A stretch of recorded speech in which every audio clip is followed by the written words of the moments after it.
Hi there, my name is Nick Wolf, and you just saw a preview of my hypothesis on consciousness mapping. 35 years ago, when I was in my early 20s, I was immersed in a day-long period of intense personal travails, which I discuss in my book. The experience was so unnerving that I couldn't sleep for nearly 2 days. But finally, I was able to fall asleep, and I immediately had a dream that made all my anxieties go away and that placed me in a deep, tranquil state. In the dream, the only thing I was aware of was my own existence. I was amongst the stars of a galaxy, and I had a sense of a oneness with them. And then I felt an intense emotional connection with the entire galaxy. For over 30 years, I never dwelled much on the true import of what the dream may have signified. It wasn't until I began this project 5 years ago that I started thinking about what the dream meant. There was obviously some connection between consciousness and a galaxy in the dream. In the months after I had the dream 35 years ago, there was another mental impression that I acquired.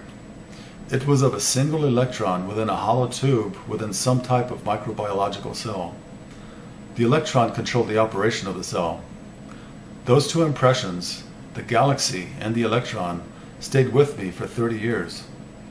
And then finally, I embarked on research to uncover what those two impressions might mean.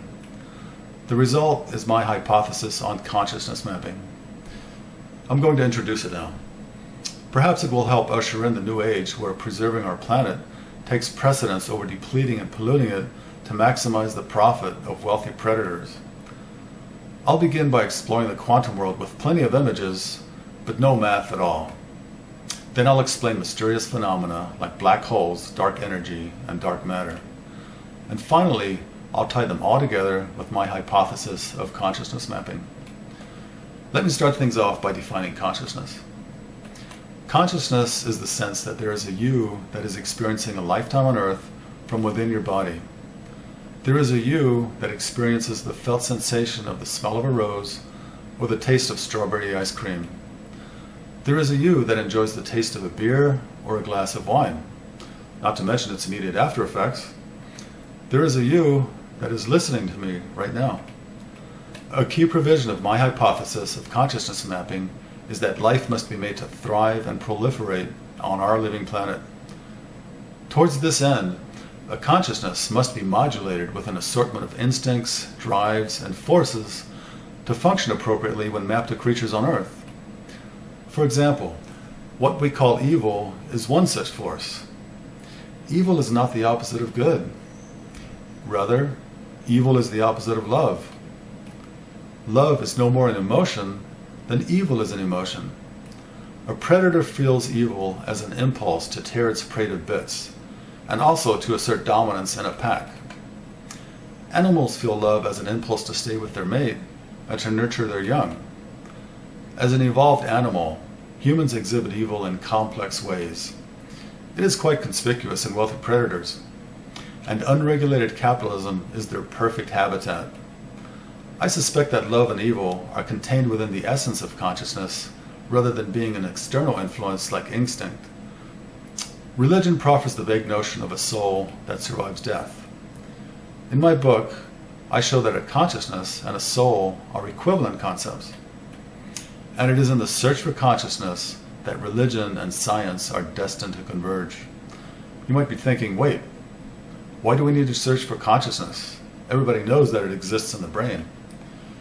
You might think that your consciousness is created with your brain, and that perhaps a supercomputer might acquire consciousness one day.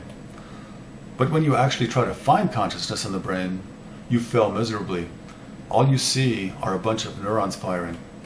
And in fact, there is nothing about the brain's operation that even suggests that it gives rise to a consciousness that is aware of its existence and that experiences a lifetime on our planet. But yet we know that consciousness is somehow attached to the brain. At what point do you abandon the search for consciousness in the brain and look elsewhere in the universe for it, along with some link to the brain? And if you have to look for consciousness outside the human body, the implication is that consciousness is pre-existing. In this very preliminary search for consciousness, already we see a convergence between science and religion. In its quest to understand our universe, science has excavated the truth from the surrounding murk in so many categories. But it has run into four great barriers, four great mysteries. Consciousness is one of them. The other three are dark energy, dark matter, and the quantum world. Could it be that they're all tied together? Could it be that in our attempts to understand our existence in this universe, we have encountered the fundamental working parts of the mechanism that renders the illusion that we are experiencing a lifetime on Earth? A link between two of the four great mysteries is already taking shape in the form of what is called quantum consciousness. The word quantum is taken from the Latin word quantus, which forms the root of the word quantity. Modern physics takes the word quantum to mean the smallest quantity that matter or energy can be reduced to. If you looked at matter like wood or metal through an electron microscope and kept increasing the magnification, you would eventually get down to the level of individual atoms.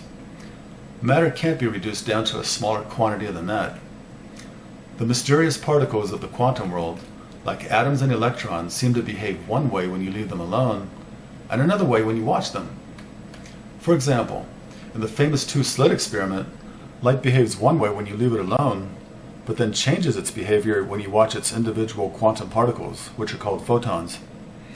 Photons are so minuscule that a 100-watt light bulb puts out 625 quintillion photons every second. That's 625 times a billion times a billion every second. All quantum particles exhibit a wave-like behavior as they travel, like ocean waves. They have a positive peak like the crest of a wave and a negative peak like the trough. In the image, green light is projected onto a barrier that has two closely spaced, thin slits cut into it. You get a characteristic interference pattern on a screen behind it because light from one slit has to travel a different distance than light from the other slit. So the peaks of the photons from one slit don't always line up with the peaks of the photons from the other slit, and you get alternating bands of brightness and darkness. You wouldn't get these bands with white light because it has so many different wavelengths in it that correspond to the different colors in white light. You need monochromatic light like the green light in the image.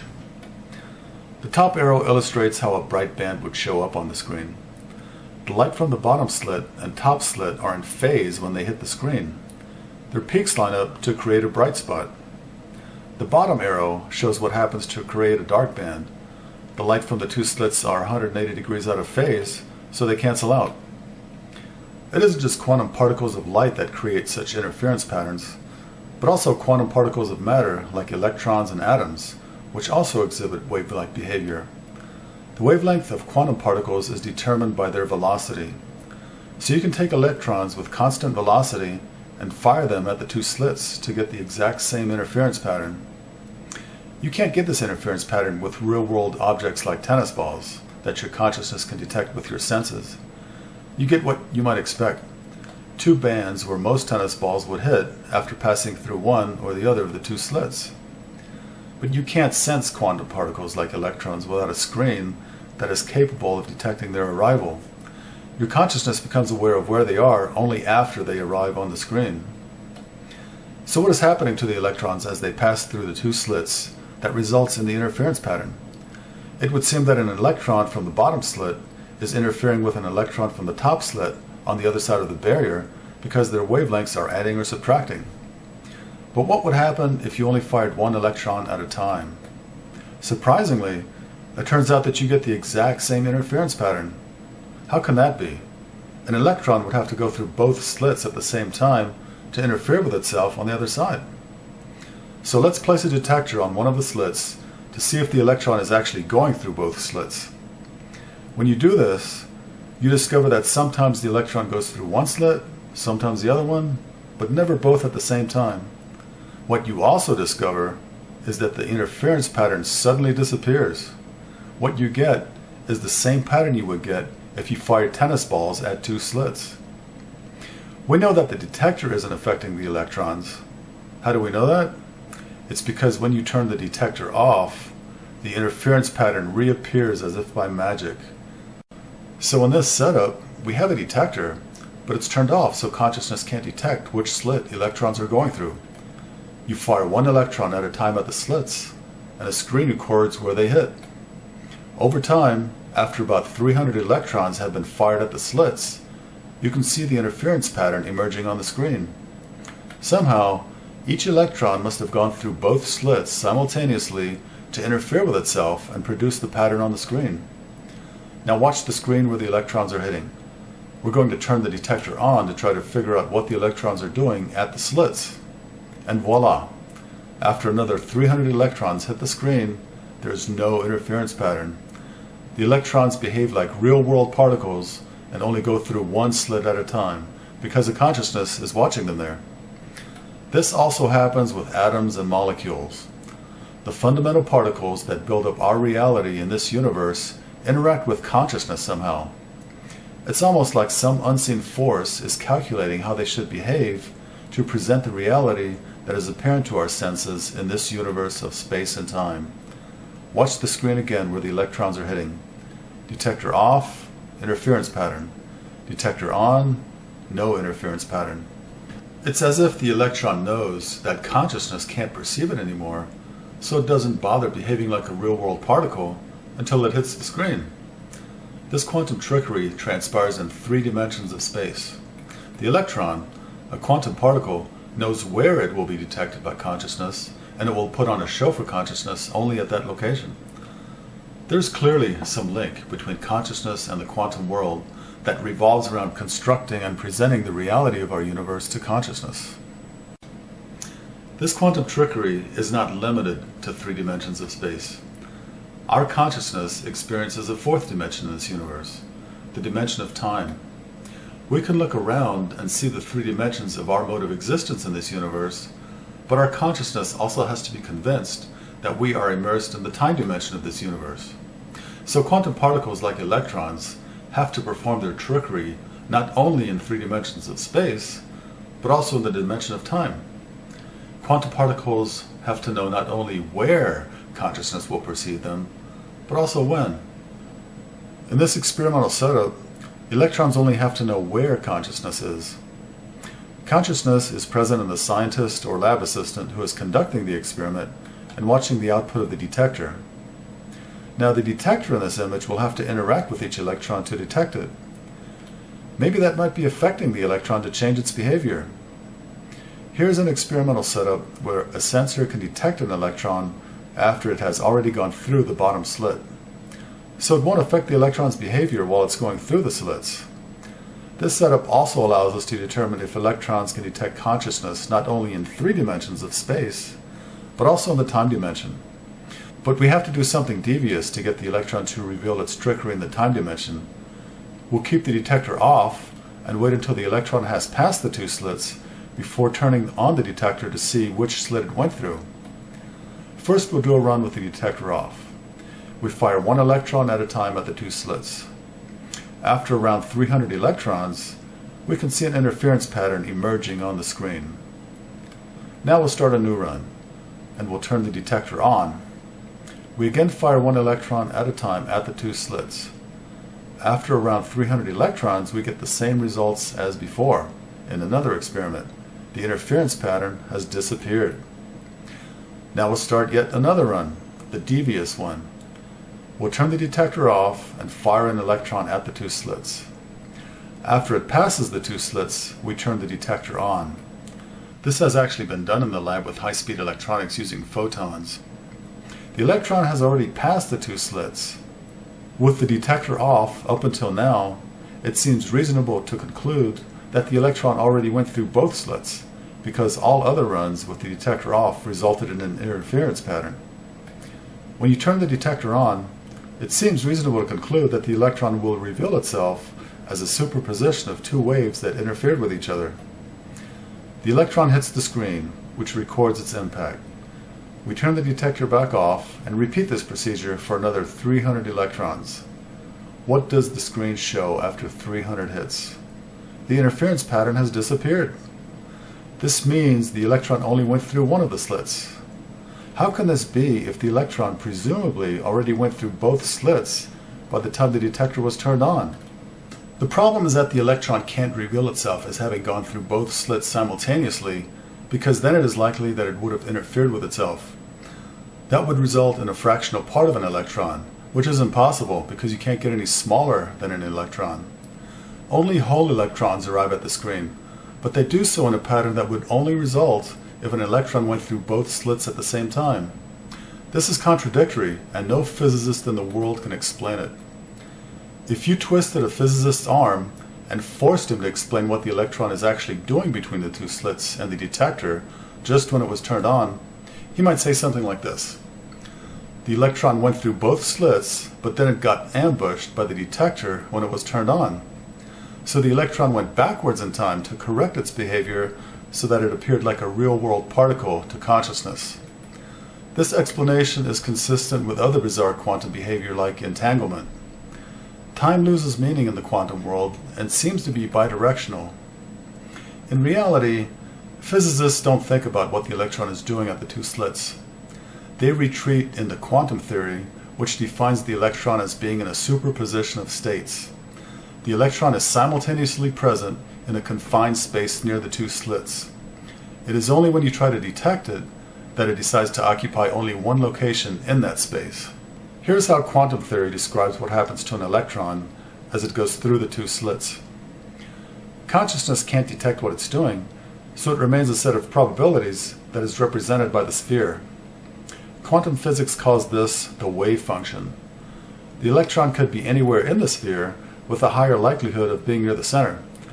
As it goes through the slits, there is a probability that it could go through either one of them.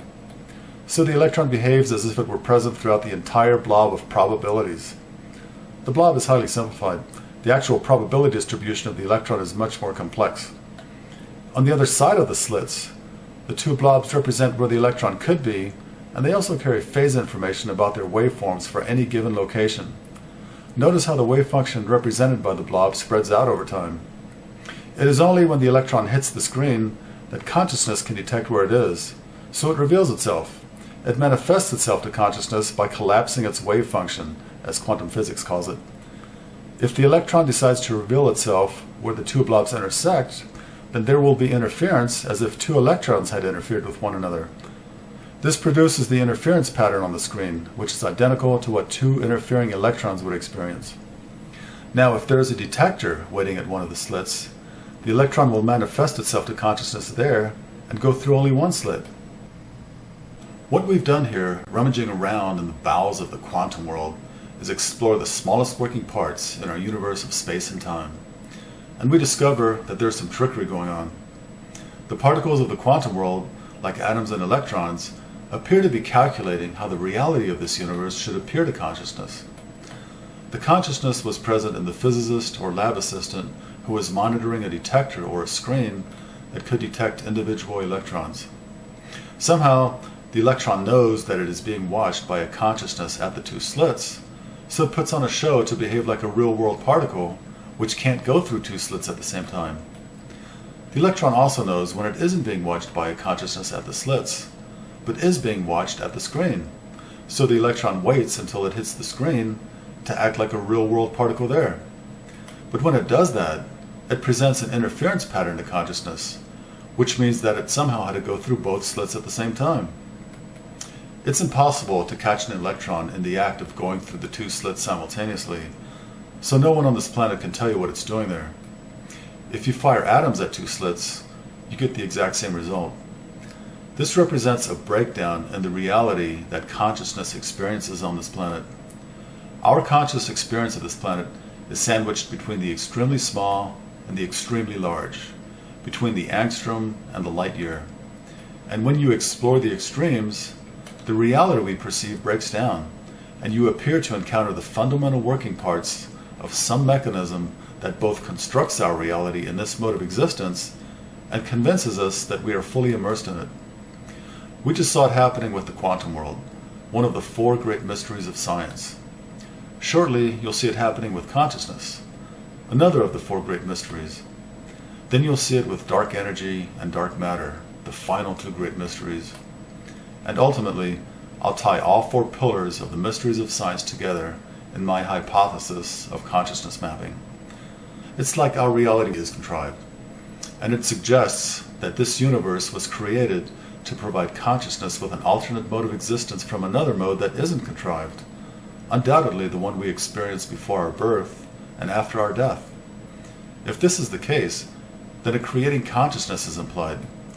But that is for philosophers to ponder. For physicists, the quantum world is a well-defined set of probabilities until it is called upon to put on a show to convey the reality that is apparent to consciousness.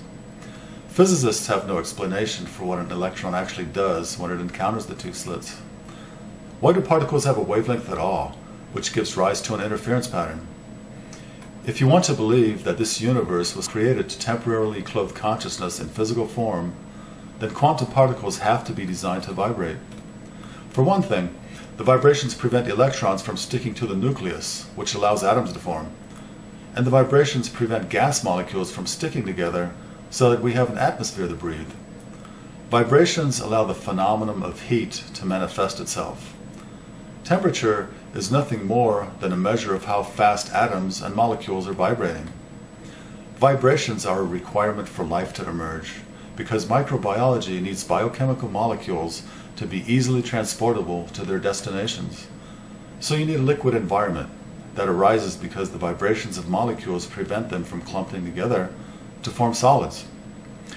The attribute of quantum particles to vibrate is captured in the wave function of quantum physics. But the wave function collapses when a quantum particle is observed by consciousness. The electron somehow gets lost in both time and space and can cheat both time and space when it has to reveal itself to consciousness. Famed physicist Sir Roger Penrose believes that quantum theory is as yet incomplete. I have a rather unique interpretation of what quantum particles are doing during their wave function phase that arises from my hypothesis of consciousness mapping. I'll explain it near the end of this video. It literally adds another dimension to quantum theory that may pave the way for completing it. This bizarre behavior on the part of electrons already hints at some inherent link between consciousness and the quantum world. And the mystery only deepens when you shift the focus to consciousness, the second pillar of the mysteries of science. Here is how reality breaks down when you scrutinize consciousness. Scientists have known that the brain is too slow to convey consciousness as we experience it. A signal can travel from one neuron to another only so fast, and it's not fast enough to allow you to calculate when to swing a bat at a baseball. So how is it that we are able to perceive our surroundings seemingly instantaneously? What is the inevitable explanation that the scientific world has come up with to explain how a slow brain can actually hit a baseball? Brain experiments by Benjamin Libet in the 1960s and 70s led him to conclude that the results of neural activity had to travel backwards in time by half a second in order for consciousness to be aware of it instantly the way it appears to. As I mentioned, in the mysterious quantum world of atoms and electrons, time seems to lose meaning and appears to be bidirectional. This is partially what led scientists like Sir Roger Penrose and Dr. Stuart Hameroff to propose theories about quantum consciousness, because that would resolve the truly weird time travel the brain must be engaging in. Recall that when we ambushed our electron by abruptly turning on a sensor after it had already passed the two slits, it was apparently able to go backwards in time to adjust its behavior at the slits. Since the quantum world appears to compute how reality appears to consciousness, it would really come in handy as an interface between reality and consciousness. But how would the quantum world interact with consciousness?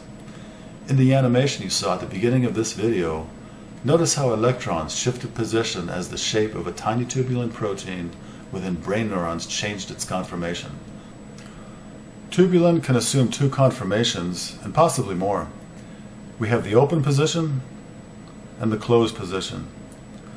The electrons that you see shifting position back and forth have not actually been observed to do so, but it has been proposed as a possible mechanism for interfacing the quantum world to consciousness. This mechanism has been called the quantum lever, in which minuscule electrons change the shape of a protein. Ordinarily, an electron trying to move a protein is like a dove trying to move a 1-ton boulder. But if the boulder is precariously balanced between two states, then the dove could move it from one state to another. In the image, the boulder is carefully balanced between two states. All the dove has to do is fly from one position to another to change a 1-ton boulder from one state to another. For a quantum lever, the idea is to have all the molecular forces within a protein precariously balanced between two conformations such that the movement of a single electron or group of electrons can toggle the molecule between two conformations. In the image, the tubulin protein will scrunch together on one side when the negative charge of the electron attracts the positive charges. Now, if the electron moves to a different location, the positive charges will repel each other and the protein opens up. So a single electron or group of electrons can change the conformation of the tubulin protein.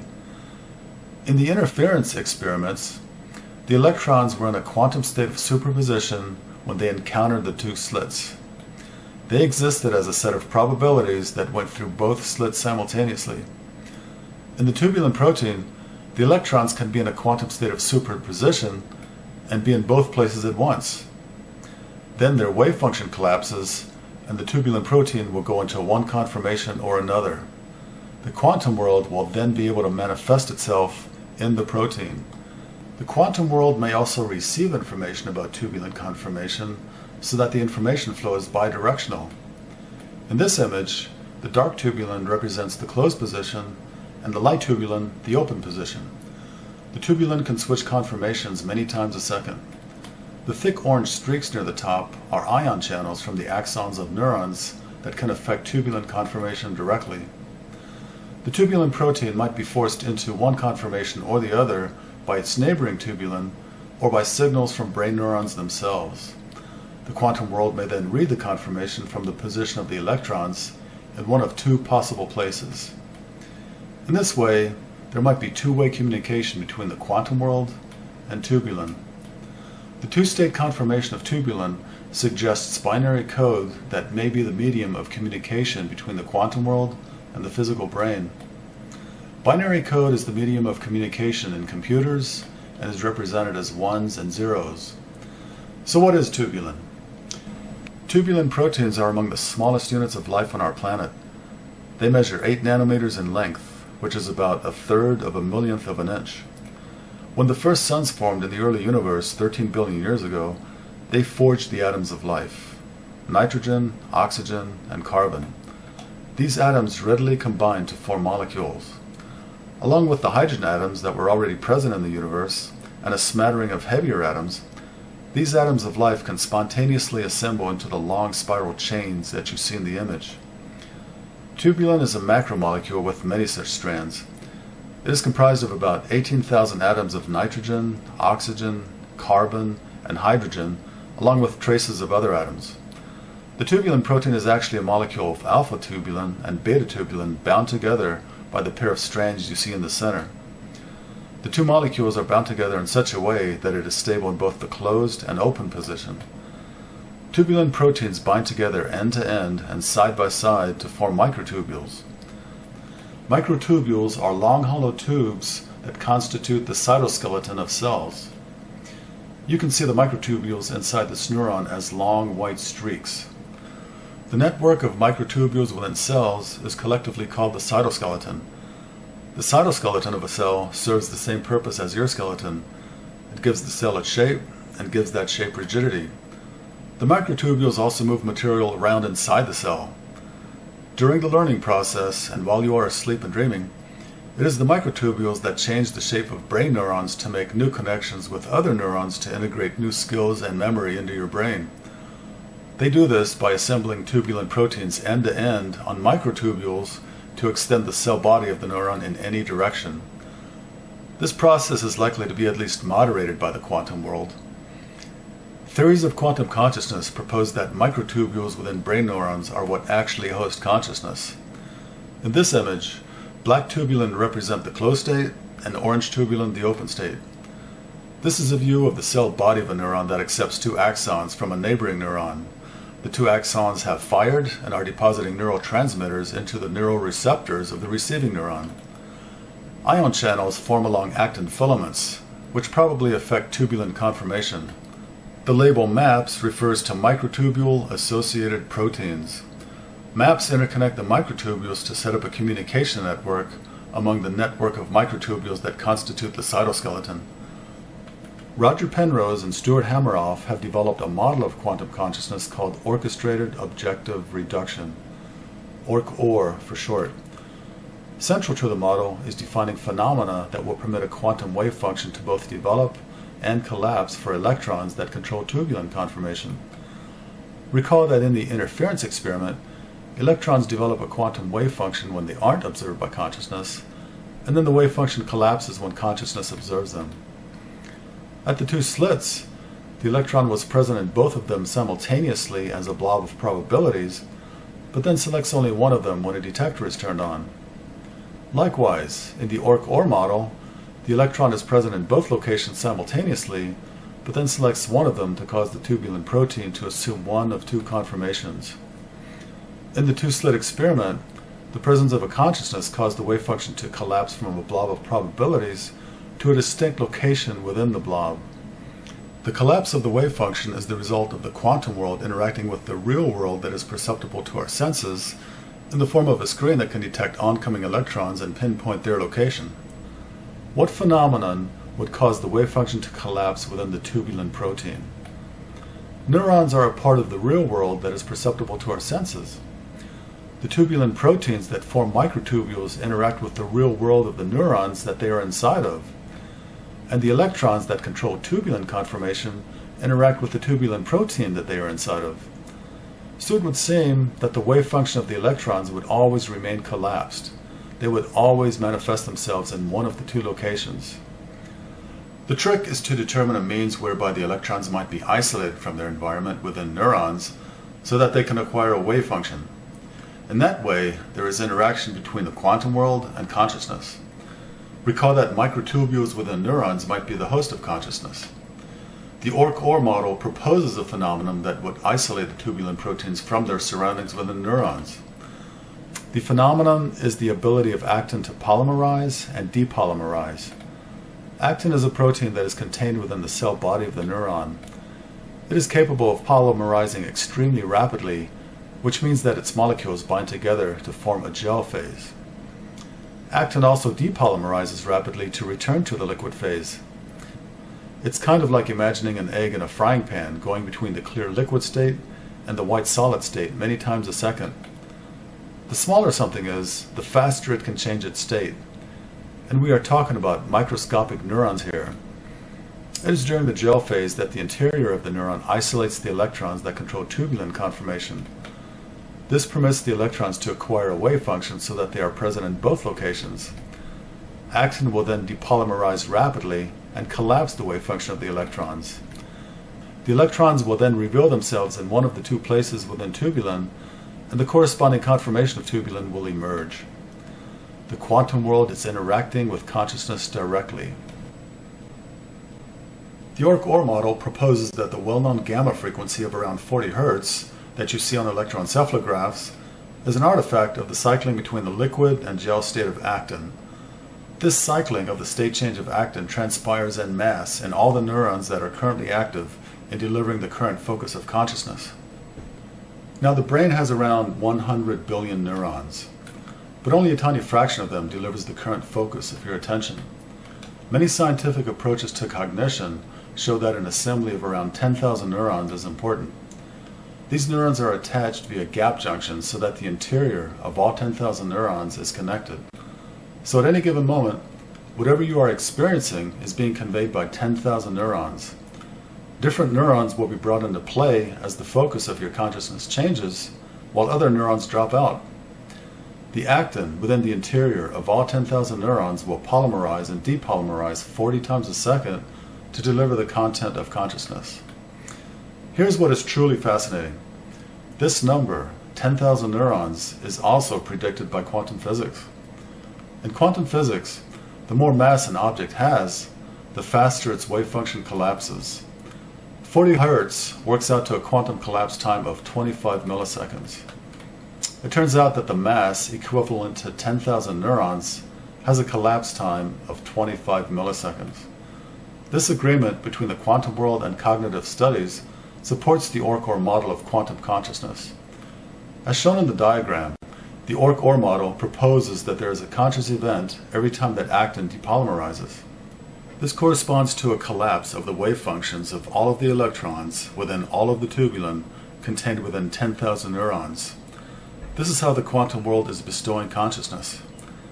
There are about 100 billion tubulin proteins in 10,000 neurons. If the two-state conformation of tubulin is indeed being used as binary code, then we have 100 billion bits of binary code that is being used to convey consciousness at 40 frames a second. In other words, 40 frames of 100 billion bits every second constitutes the informational content that delivers consciousness. So consciousness is not continuous. Rather, it is being updated at 40 frames a second. But this is where my hypothesis of consciousness mapping diverges. The ORC-OR model terminates the search for consciousness in the quantum world. My hypothesis expands the search into the universe at large. In my hypothesis, the quantum world is an intermediary for the consciousness we experience on this planet. This diagram is a preview of the finale of my hypothesis of consciousness mapping. I'll discuss it in more detail later. For now, it is useful in depicting the quantum world as an information processor and a decoder/encoder for the information flow between brain and consciousness. Many religions and philosophies at least hint that we are all part of a universal consciousness. What none of them ever seem to mention is that for this to be true, our experience of this planet must be blocked from any knowledge of the universal consciousness. The quantum world presides over the information flow between the brain and a consciousness that has been decoupled from the universal consciousness, or one of many consciousnesses that may exist beyond our universe.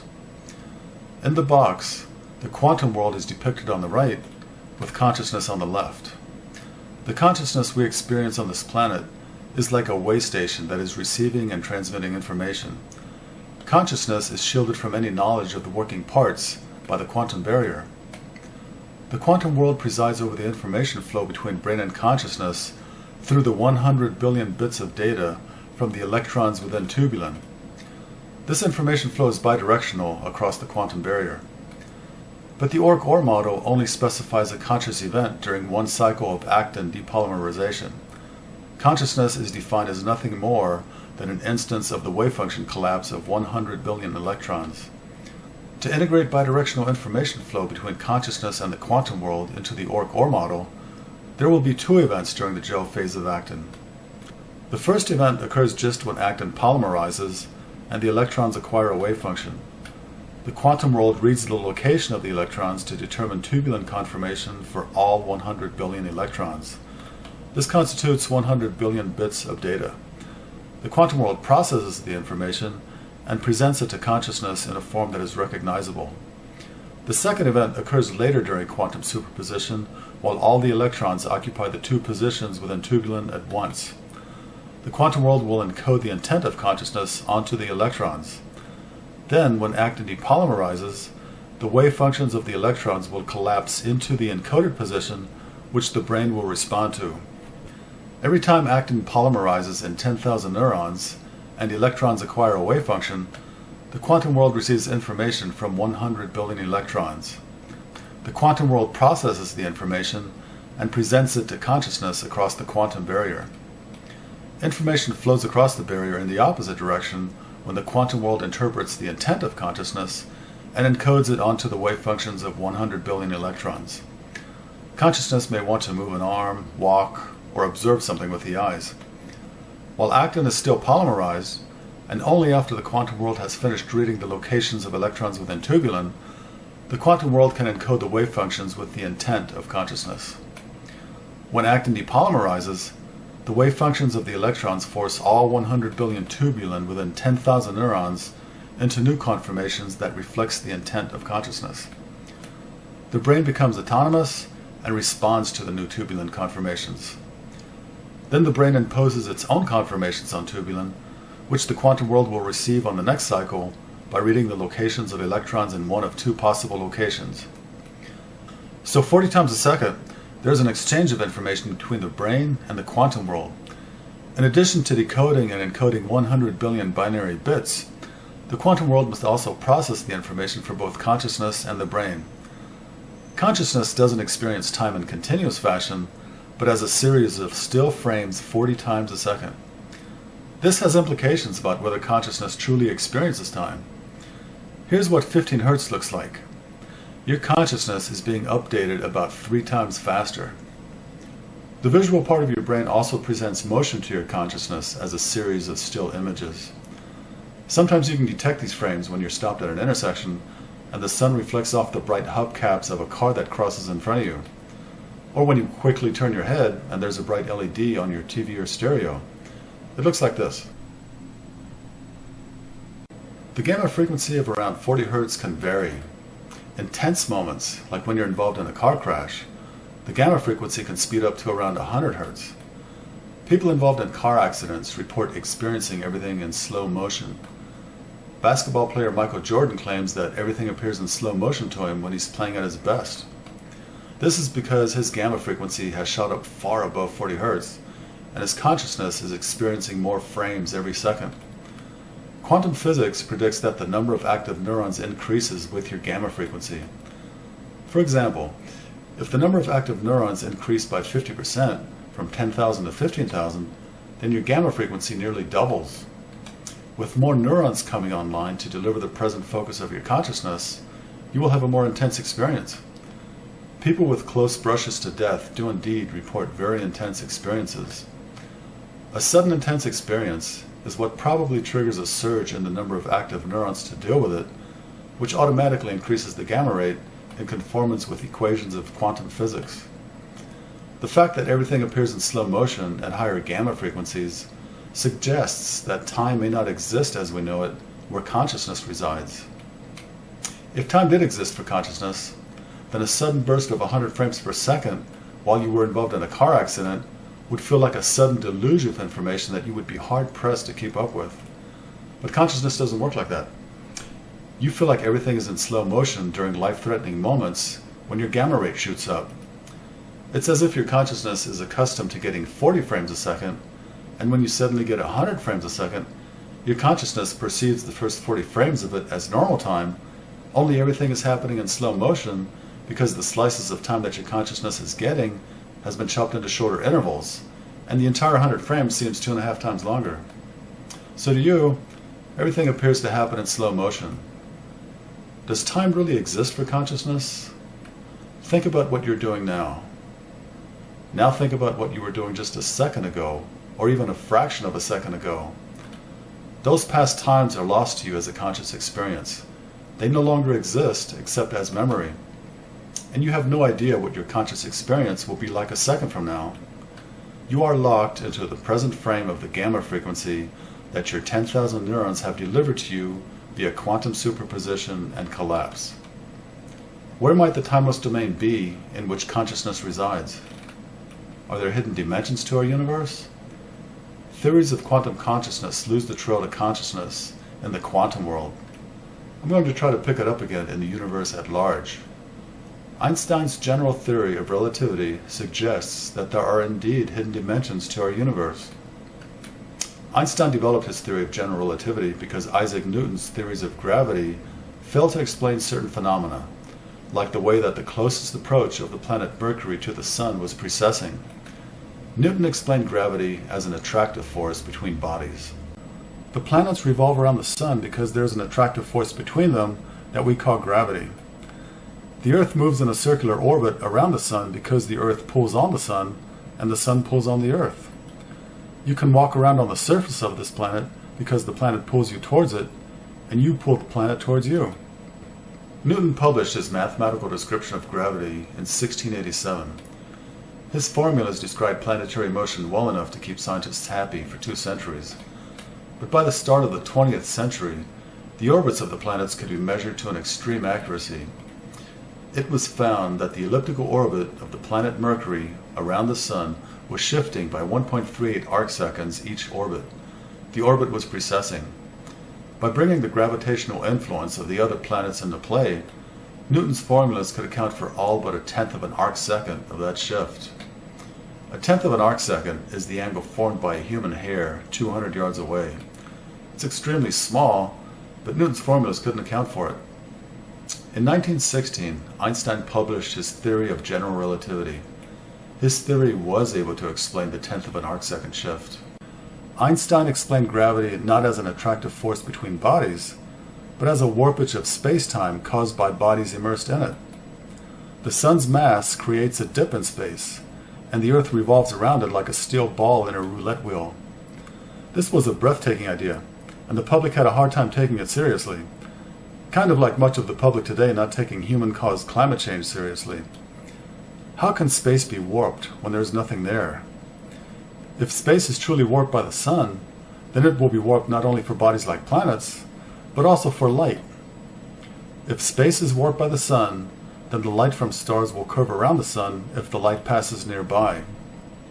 On May 29, 1919, Sir Arthur Eddington photographed a total solar eclipse on an island near Africa. Measurements of the light from a star behind the sun showed that its path had indeed been bent, confirming Einstein's theory of relativity. Newspapers all over the world published this result, and Einstein instantly became famous. Nowadays, evidence of the warpage of space is quite conspicuous. Pictures of galaxy clusters almost always show evidence of background galaxies whose light has been bent around the cluster. This is a picture from the Hubble website, created by the Space Telescope Science Institute in Baltimore, Maryland. The lines in the image point to 5 different duplicate images of a single background galaxy whose light has been bent around the galaxy cluster due to its distortion of space. This is another image created by the Space Telescope Science Institute.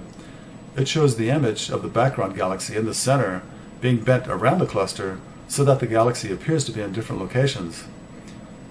This effect is called the gravitational lens, and it's quite useful in rendering natural magnifications of very old and distant galaxies and supernovas that happen to lie behind galaxy clusters. What we have here is another breakdown of the reality that is perceptible to our senses during our brief sojourn in this universe of space and time. It is almost as if our existence is encaged in a paradise that is sandwiched between the angstrom and the light year, and seams appear when you explore the boundaries. We saw it happening in the quantum world, where distances are measured in angstroms, and now we see it happening in the universe at large, where distances are measured in light years. Does the warpage of space by galaxies, suns, planets, people, and even ants constitute evidence of some superstructure that contains our universe? Okay, you cannot have the distortion of space by suns and galaxies happening without there being at least 3 extra dimensions to our universe that are hidden. If there's nothing out there among the stars but space, then there wouldn't be anything to distort. Nikola Tesla, the famous inventor, echoed this view. He once stated, "To say that in the presence of large bodies space becomes curved is equivalent to stating that something can act on nothing." Tesla is correct. Einstein relied heavily on thought experiments that were conducted solely in his brain to arrive at his theories of relativity. Tesla, by contrast, worked with his hands to construct spectacular, futuristic inventions that put theories of electricity to practical use. The brilliant inventor deferred to his acumen in putting theory to practical use when he argued that for an effect to be manifest, something has to be there to create or capture the effect. Therefore, there must be at least 3 extra unseen dimensions to our universe that suns and galaxies are embedded in for the distortion of the universe to manifest itself. It is difficult to portray 3 extra dimensions overlapping our existing 3 dimensions when you're viewing a 2-dimensional computer screen. You could do it in 3D by overlapping a 3-dimensional grid on a 3-dimensional picture that you're viewing with 3D glasses. But for this 2-dimensional image, I'm using a 2-dimensional plane that the sun is resting on. But there are actually 3 extra dimensions that are being distorted, as well as a 4th dimension of time. Tesla himself did not conjure up extra dimensions to explain Einstein's warpage of space. He simply rejected general relativity altogether.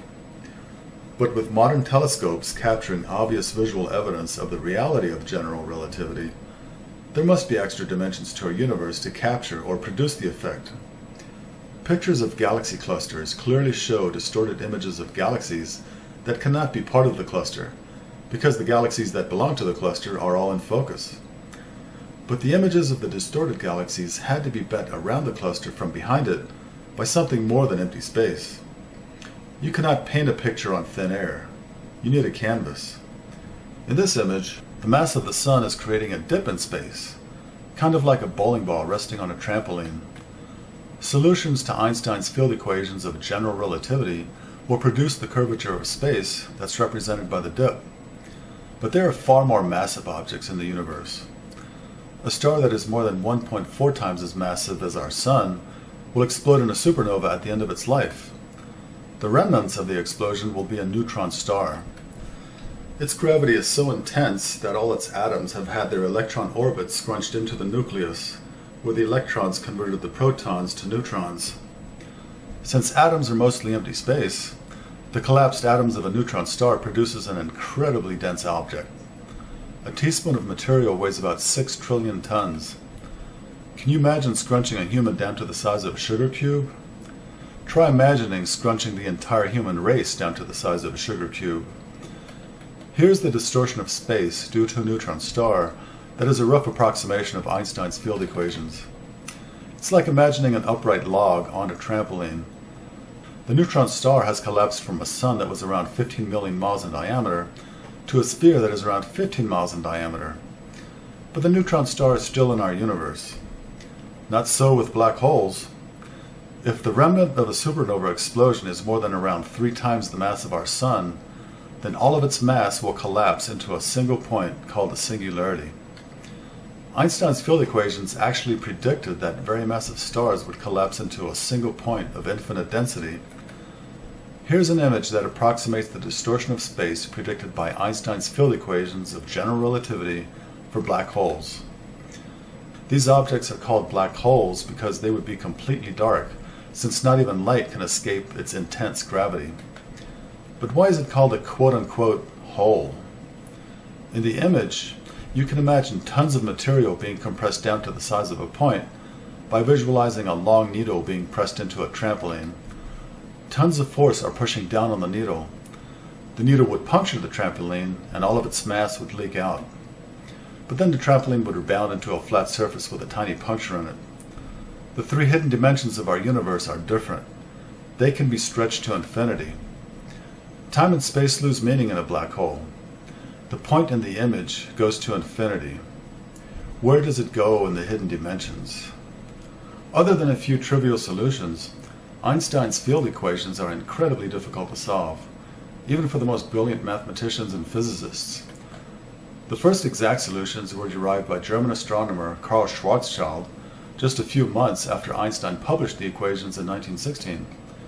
The solution actually predicted the formation of a singularity from a massive star, a black hole where time and space lose meaning. In 1935, Einstein and Nathan Rosen rewrote Schwarzschild's solutions to try to disprove the concept of black holes. But they produced an equally bizarre concept called the Einstein-Rosen bridge, which is essentially a wormhole. Then in the mid-1950s, Martin Kruskal, a young associate of famed physicist John Wheeler, discovered a solution to Einstein's equations that described the evolution of a wormhole. Here's the result. In this image, our 4-dimensional universe is depicted as a 2-dimensional plane that is suspended within the hidden dimensions. Vast distances in the universe could be spanned by traversing a short distance in the hidden dimensions. In the universe, 2 singularities have formed, which are single points of infinite density within black holes. The black holes could have formed from supernova explosions, but theoretically, micro-black holes could form from the high-energy collisions of subatomic particles. In fact, physics views subatomic particles like electrons as point particles, where all the mass is concentrated in a single point. So particles like electrons actually meet the definition of a singularity. In any event, The evolution of a wormhole begins with two singularities, regardless of how they formed. Nobody knows where the infinite stretching of the fabric of space and time will go in the hidden dimensions, but this solution to Einstein's equations of general relativity predicts that two singularities somehow reach out and find one another. When they meet, they annihilate each other, and in the annihilation, they create a wormhole. The wormhole grows in diameter, but at some point, the wormhole contracts. Then the wormhole pinches itself off in the center, which creates two singularities. So if left to their own devices, wormholes are short-lived. But physics proposes a solution for how to keep them open. The wormhole would need to be filled with some exotic material that has an anti-gravity effect to push the walls of the wormhole apart. Now, all known material in the universe exerts gravity. That is, objects with mass attract one another gravitationally. They create a dip in space and fall towards one another. That's what Einstein's general relativity is all about. But the exotic material needed to hold wormholes open would do the opposite. Objects would repel one another and fly apart. Now, you've probably already guessed that I'm going to bring wormholes into play to connect the brain to a consciousness that exists in the universe at large. I've already shown that two of the four great mysteries of science, consciousness and the quantum world, are interconnected. I'm now going to show that the exotic material that is needed to hold wormholes open brings dark energy into the mix, so that three of the four great mysteries can be tied together. We will then see how three of the four barriers that science has run into constitute the fundamental working parts of the mechanism that renders the illusion that we are experiencing a lifetime on Earth. Then it will only remain to bring dark matter into the mix. So what is dark energy? Dark energy refers to the unknown force that is causing the expansion of our universe to accelerate. This image depicts the expansion of our universe throughout its entire 13.7 billion year history as an expanding cone. The Big Bang is depicted on the left and the present universe on the right. Each ring around the cone represents a billion years. The sides of the cone show that the expansion of our universe was fairly uniform until about 5 billion years ago, when it suddenly accelerated. This is depicted by the increasing angle of the sides of the cone on the last 5 rings near the opening. How did we arrive at the conclusion that the expansion rate of our universe has increased over the last 5 billion years? It was reached by observing distant supernovae. This is a deep space image taken in 1995. The arrow points to a supernova explosion that will occur in 2002. It is a special kind of supernova called the Type 1a, which has a consistent brightness, so its distance can be measured with good accuracy. Supernovas are a brilliant bluish white, but because of the expansion of space, the farther away that a supernova is, the redder it appears, a phenomenon called redshift. Watch the tip of the arrow now. You'll see the supernova that exploded in 2002. It was 8 billion light years away and started out bluish white, but see how red it appears because of the redshift from our expanding universe. It appears red because the wavelength of the light becomes stretched, kind of like the wavelength of sound gets stretched to a lower pitch when a car passes by you. This is very noticeable when you watch car races on TV. The pitch of the motor will start out high as the car approaches you, but then goes to a lower pitch after the car passes the TV camera and moves away from it. The same thing happens with supernovas. The wavelength of light gets stretched towards the red end of the light spectrum because the supernova is moving away from our region of the universe. The farther away a supernova is, the faster it is moving away from us due to the expansion of the universe. So it will not only appear dimmer, but its light will be shifted more and more to the red. Supernovas had been observed for some time, and the amount of redshift had always tracked with the brightness. The brightness would give you the same distance to the supernova as the amount of redshift. But as telescopes were able to resolve more and more distant supernova, their brightness was lower than expected for the amount of redshift.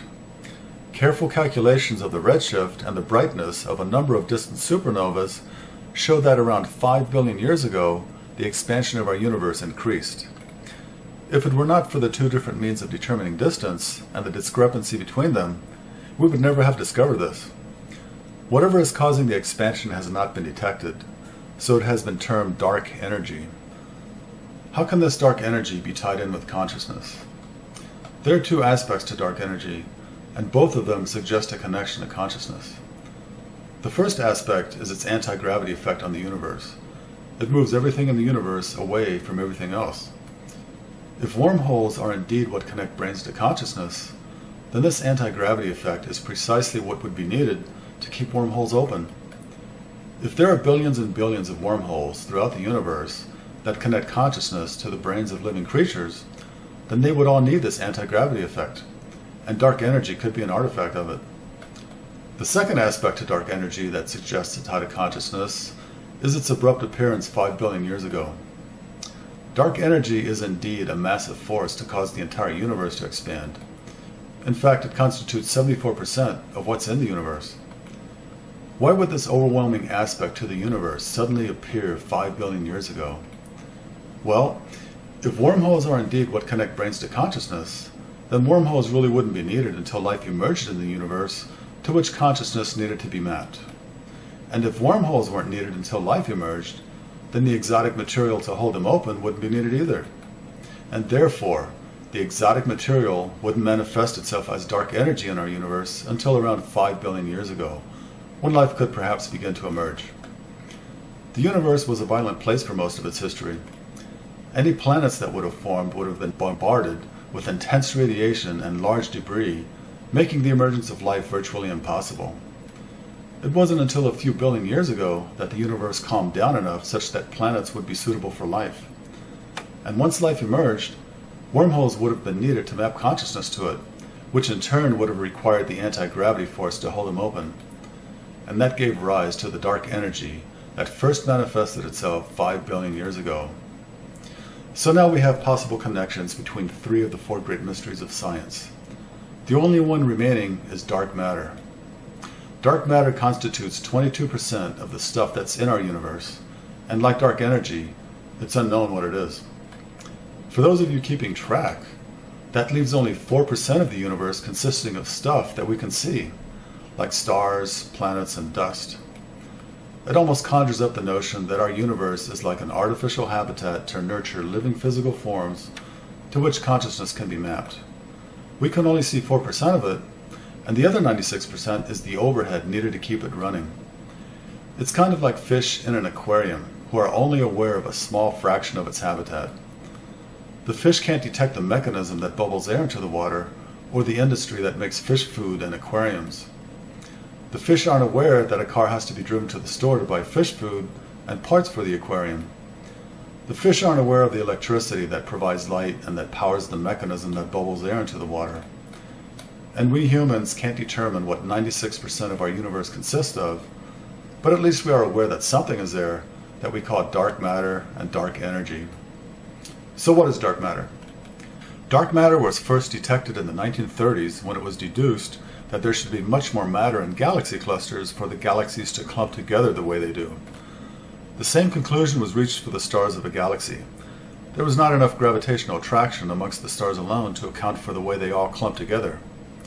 In the 1970s, the velocities of stars within galaxies could be measured accurately. As shown in this image, it was found that stars near the center of the galaxy orbit at the same velocity as stars far out in the spiral arms. This would not be possible if only the stars within the galaxy constituted the entire mass of the galaxy. For comparison, the planets in our solar system move slower the farther away from the sun that they are.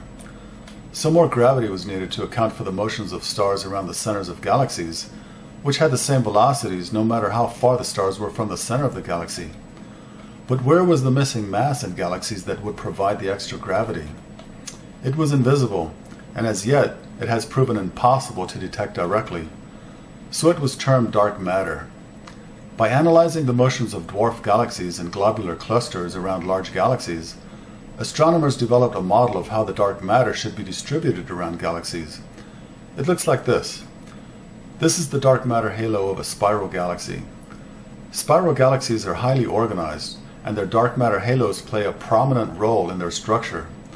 By contrast, elliptical galaxies are disorganized swarms of stars with random orbits. A number of scientific articles reveal that elliptical galaxies show little, if any, evidence of a dark matter halo. Why would the universe dedicate so much effort to getting spiral galaxies just right? Doesn't this galaxy almost look as if it were some living space creature? Earlier, I mentioned a dream I had long ago of being one with the stars of a spiral galaxy, and I felt an intense emotional connection with the entire galaxy. It looked like the Andromeda Galaxy. In my dream, I didn't see the stars of our Milky Way galaxy in the foreground. I appeared to be suspended in space with this galaxy filling my view as I beheld its glorious construction, which would not be possible without its dark matter halo. Was my dream a hint that galaxies host consciousness? If so, then dark matter, the last of the four great mysteries of science, slips into place as the final component of the mechanism that transports consciousness into the brain of a living creature. Dark matter fulfills the role of shaping and maintaining galaxies as the host of consciousness. Even without a dream about being connected to a galaxy, it's easy to imagine galaxies being the host of consciousness. Articles from some of the foremost researchers of consciousness appear in a book with a front cover of a galaxy embedded inside a brain. This picture is entitled Galaxy Brain, and it comes from a website that sells stock images. And there are several intriguing connections between a galaxy and consciousness. The number of stars in a galaxy are roughly equal to the number of neurons in the human brain, about 100 billion. Smaller dwarf galaxies and other star conglomerations with black holes at their centers could be mapped to the brains of animals with smaller brains.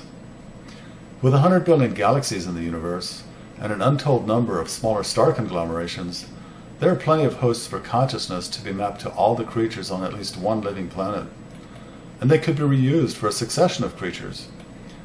All galaxies appear to have an enormous black hole at their centers.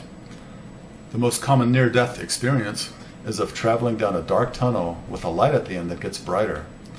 This is exactly what you would see if you were traveling down a wormhole towards the central black hole of a galaxy.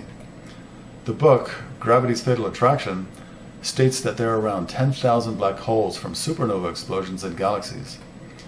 This is equal to the number of brain neurons that are active at any given moment in delivering the current focus of consciousness. Could the black holes of a spiral galaxy be wired up by wormholes to host consciousness? The ratio of the thickness and diameter of a spiral galaxy is like that of a CD. Is this where memories and instinct are written? Instinct is essentially pre-existing memory that predates birth. Science is hard-pressed trying to explain instincts like the way birds build nests and the way spiders build cobwebs.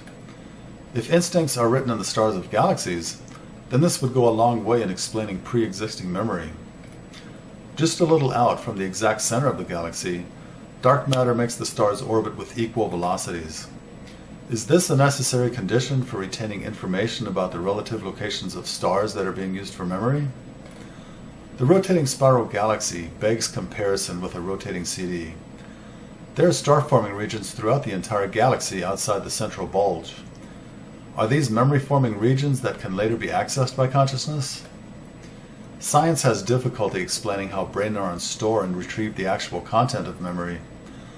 Does the firing of certain brain neurons trigger code that points to memory addresses in the stars of a galaxy? If so, then the galaxy must be highly organized, and its dark matter halo is what does the organizing. The dark matter halo may even collapse in certain regions to trigger star formation related to memory making. Unlike dark energy, dark matter has been around since the Big Bang, 13.7 billion years ago. The Big Bang theory was proposed in 1931 by the Belgian priest and astrophysicist Georges Lemaitre.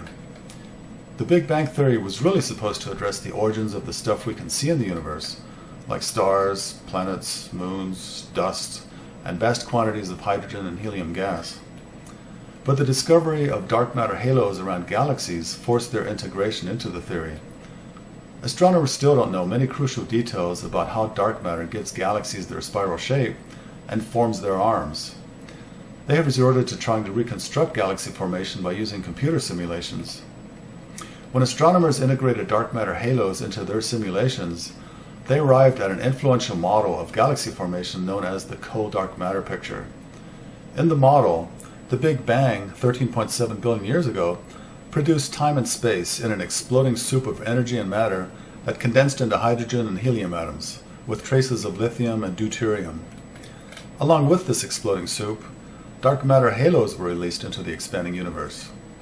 Okay, this is suspicious. How did dark matter start out as halos? Are these halos intelligent blobs of material that shape and maintain galaxies? Kind of like the quantum world shapes and maintains reality for consciousness? It's quite tempting to imagine these halos as souls that were released into the universe. The dark matter halos collect the hydrogen and helium gas atoms from the Big Bang. Gas clouds within halos get compressed, which triggers star formation. Then the gas and stars are stirred into a rotating disk, which eventually becomes a spiral galaxy. So this is a working model that astronomers use to explain how dark matter halos shape galaxies. Spiral galaxies have an incredibly large black hole in their centers. It's called, appropriately enough, a supermassive black hole. Recall that it takes at least 3 times the mass of our Sun to create a black hole during a supernova explosion. The mass of the supermassive black holes at the center of galaxies measure millions to billions of times the mass of our Sun. So if wormholes connect consciousness to the brains of living creatures, and if wormholes are formed by 2 singularities, then one of the singularities can readily be identified as the supermassive black hole at the center of a galaxy that hosts consciousness. What about the black hole at the other end of the wormhole that connects consciousness to the brain? In the animation at the beginning of this video, an electron swarm terminated the wormhole. Since electrons and all other quantum particles are considered point particles, where all their mass is concentrated in a single point, they are technically singularities.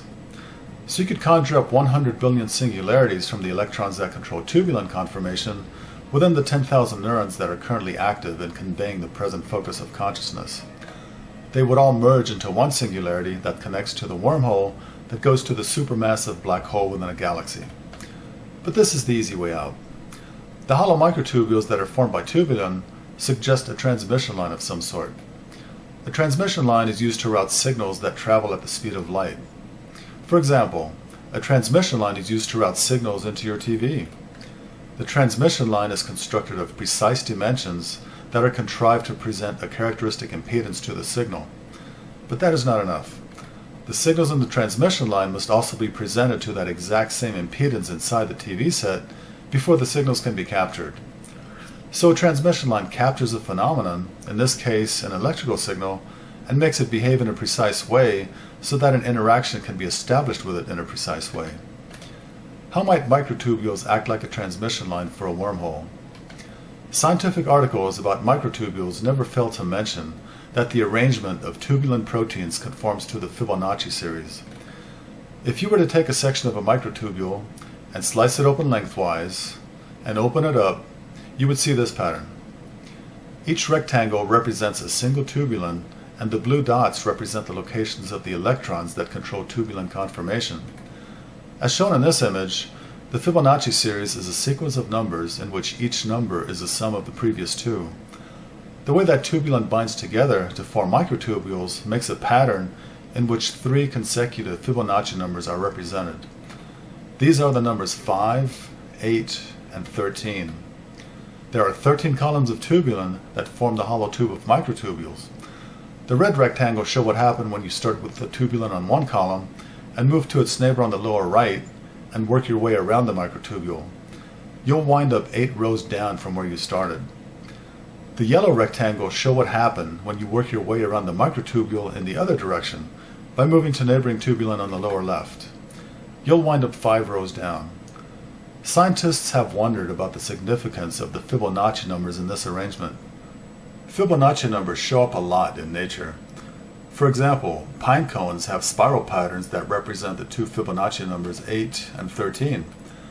There are 8 clockwise arcs that emanate from the center, and 13 counterclockwise arcs.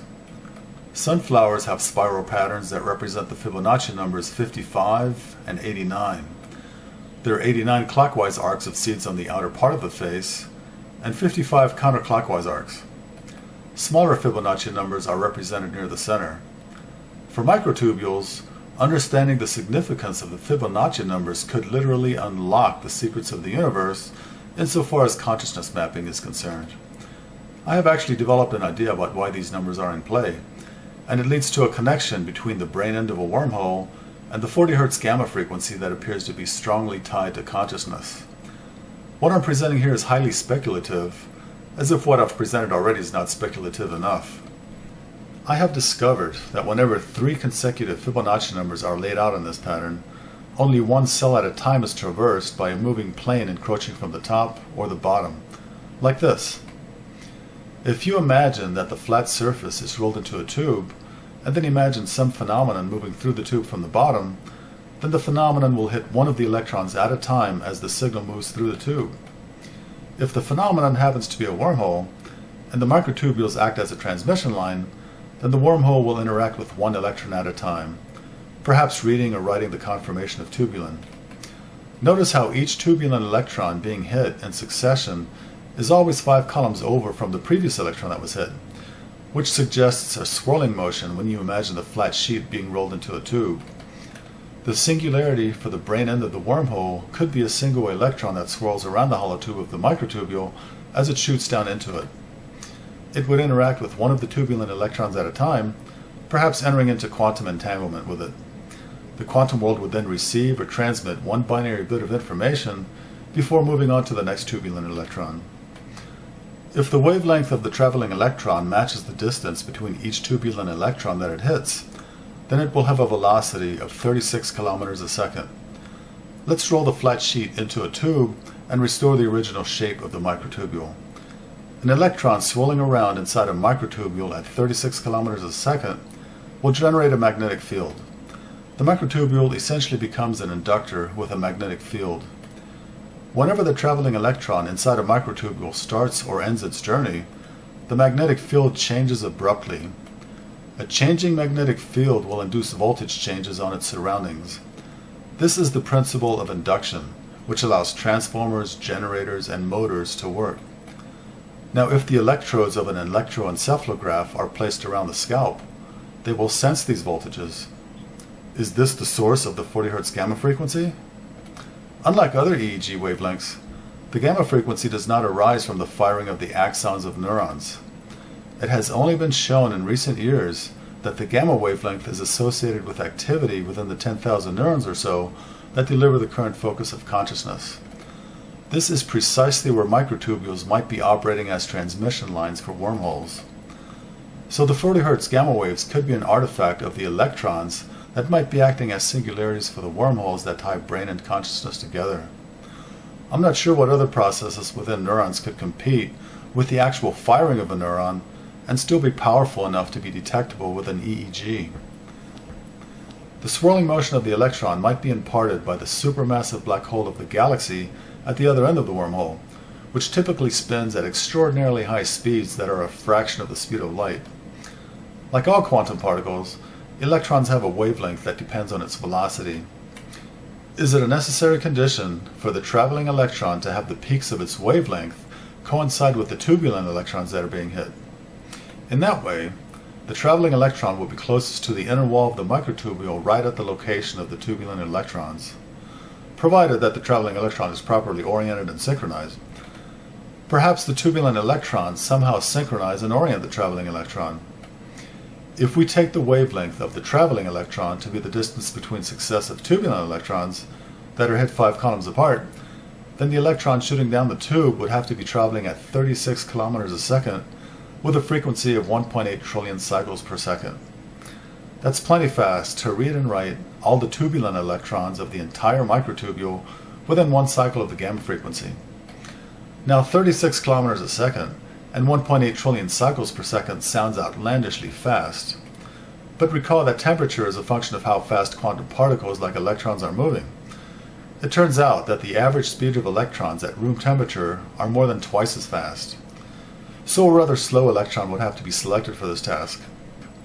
But an electron at the temperature of the human body would also work, if its wavelength doesn't need to match the distance between each tubulin electron it hits one after the other.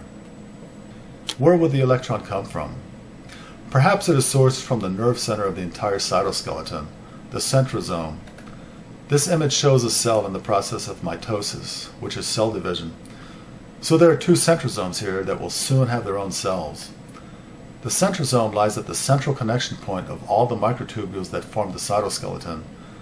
It apparently controls the cell's movements and its detailed architecture. Life cannot be reduced to biochemical processes. The quantum world presides over those processes and therefore over life. kind of like the man behind the curtain in The Wizard of Oz. There are undoubtedly numerous quantum interactions that govern the centrosome's operations, as there are in all living cells.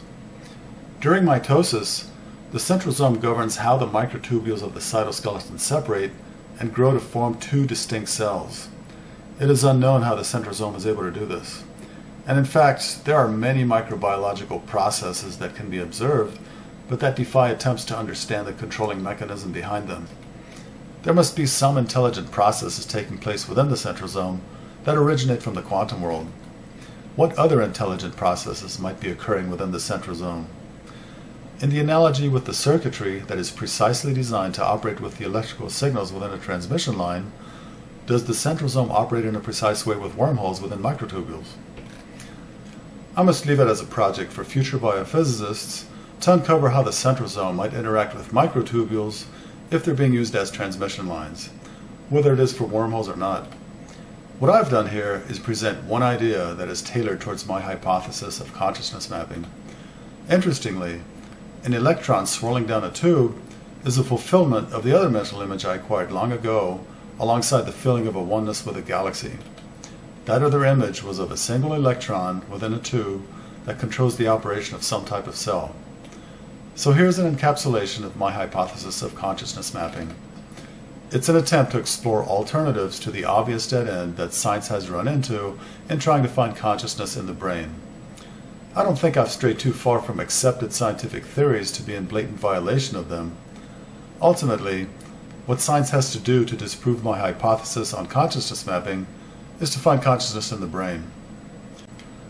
Although I've already pointed out that there appears to be a kind of fanciful, subliminal impulse to associate consciousness with a galaxy, hardly anyone would not scoff at taking the notion seriously. Galaxies, after all, are around 100,000 light years across. But the concept of size is intangible when you consider that our universe was once as big as a marble. And don't sell yourself short. Maybe it takes something the size of a galaxy to hold the consciousness of sweet, wonderful you. In any event, an open mind is required when exploring the nature of consciousness that is nowhere to be found in the brain. I have already discussed faint hints that suggest a connection between consciousness and a galaxy. We have 100 billion stars of a galaxy that match the number of neurons in the brain. And stars are just as active as brain neurons. They're just on longer timescales. We have the near-death experience of going through a tunnel with a light at the end that gets brighter. This is exactly what you would see if you were traveling through a wormhole approaching the supermassive black hole of a galaxy. And here is one final connection between consciousness and a galaxy that is cosmically fascinating. The phenomenon of love presents itself as the collision of two galaxies. If a galaxy hosts consciousness, then it hosts what religion calls souls. So two galaxies colliding and merging would be two souls merging to become soulmates. Is this the cosmic correlate of romantic love? Here on Earth, we don't understand love. We can only characterize it. Love has been called a folly of the mind. It's not really an emotion, it's an external force that takes control of your senses. Along with the intense ecstasy with which you are swept up, there's often an equal measure of turmoil. There's a good reason why people in love say that they're crazy about someone. Here's a simulation of two colliding galaxies. Their gravitational attraction causes them to close in on each other. The galaxies start out highly organized with well-formed spiral arms. All the stars move at the same velocity around the cores of their respective galaxy. This is perhaps a requirement for a stable mapping to consciousness. But look what happens when they collide. Their stars are strewn across space in long, disorganized arcs. It is easy to associate the disruption of the galaxy's highly organized and stable structure with the abrupt emotional turmoil that besets some who are experiencing an intense love. Here are images of actual galaxies who are caught up in a collision that rends them apart.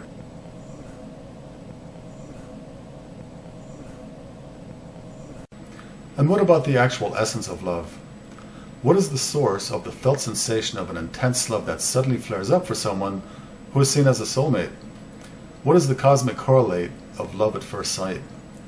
If galaxies host consciousness, then here is a compelling phenomenon they experience when they collide that is very easy to associate with the raw sensation of love. The stars are so far apart in each galaxy that the odds of a collision between two stars is remote. but the clouds of dust and gas in each galaxy will be stirred up. Some of it will be strewn towards the central supermassive black hole of each galaxy. Over millions of years, the black holes will have cleared material in its vicinity, but the fresh influx of gas, dust, and other debris from the two merging galaxies will provide a feast for the black hole. The intense gravity of the supermassive black hole will speed up the dust and gas to a large fraction of the speed of light. This creates tremendous friction in the gas and dust as it is sucked into the black hole. The friction gives rise to the most brilliant object in the universe, a quasar. Here's the famous galaxy 3C273 with the light from its quasar blocked. And here it is with its quasar. The light is coming from a small pinprick in the center of the galaxy where its supermassive black hole is. My hypothesis of consciousness mapping proposes that the black hole terminates one end of the wormhole that connects consciousness with the brain. Now, how is consciousness going to be affected when the black hole starts gorging itself on vast quantities of gas, dust, and debris, which is careening down the wormhole? Is this the cosmic correlate of love? Is the stuff that's in the universe the essence of the creating consciousness? If so, then the essence of the creating consciousness is being consumed by a quasar, which interacts with consciousness mapping and gives rise to the felt sensation of love. It is pristine, sublime love of the most intense kind, and it's a cosmic tragedy when it's wasted. It is the disruption of a galaxy structure combined with the ignition of a quasar that perhaps manifests itself as the particularly devastating emotional turmoil of some instances of love. The gravitational turbulence of two colliding galaxies that ignites quasars in each is paralleled by the compulsion of a newly love-struck couple to desperately want to be with one another. If they aren't with each other physically, then they must talk for long hours with each other on the phone. Dr. Lucy Brown at the Albert Einstein College of Medicine has performed research and MRI experiments into the brain chemistry of love. Dr. Brown notes that most loves fade after 2 to 3 years. And while some loves may last, the intense initial compulsion to always want to be with each other always fades, just like a quasar always fades. It is likely that one quasar is more intense than the other, or only one of the galaxies may ignite a quasar.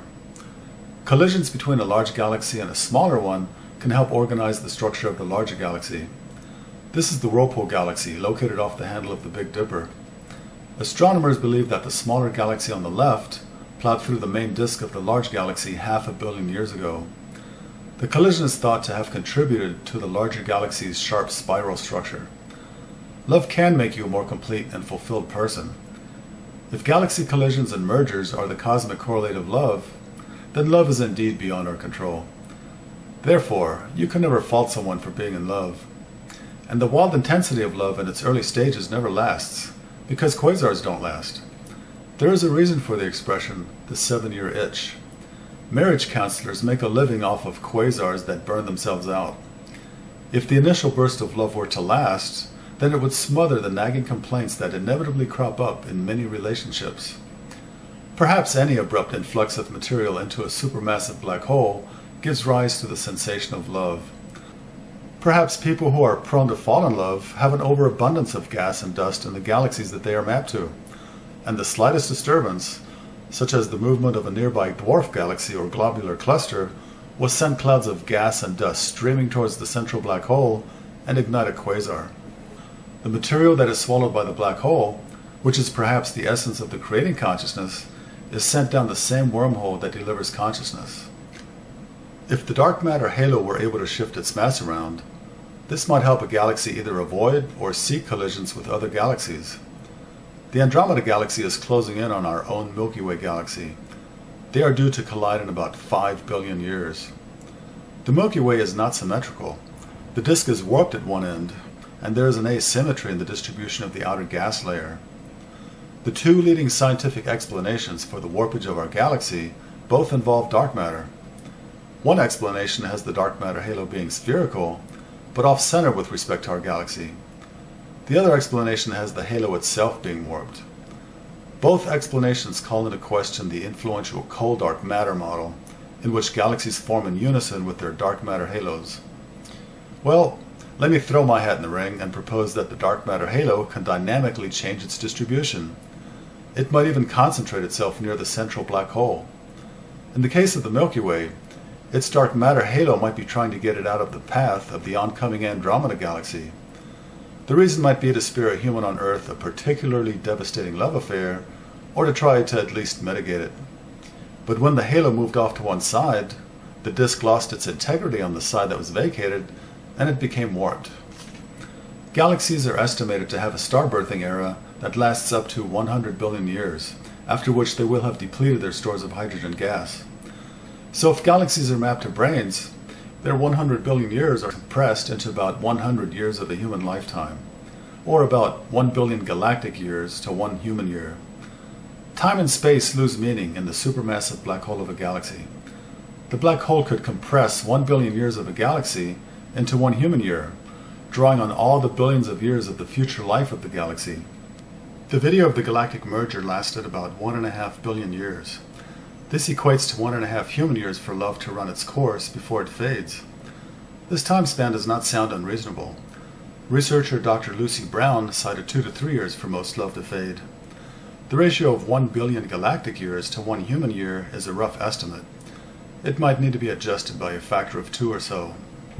Each year that passes for the galaxies is very close to one cycle of the gamma frequency that delivers consciousness. The galaxies we see today are frozen in time, capturing an instance of consciousness for intelligent creatures on at least one living planet.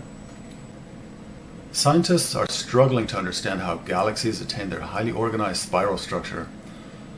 Astronomers have found that elliptical galaxies and the central bulge of spiral galaxies always have a mass that consistently measures around 700 times the mass of the central supermassive black hole. This is puzzling because the growth of the supermassive black hole as it swallows material is decoupled from the growth of its surrounding galaxy. Another mystery is why the dark matter halo always distributes itself around galaxies in such a way that the stars move at the same speed. These observations fall right into my hypothesis of consciousness mapping. The dark matter halo organizes the galaxy so that it is suitable for hosting consciousness.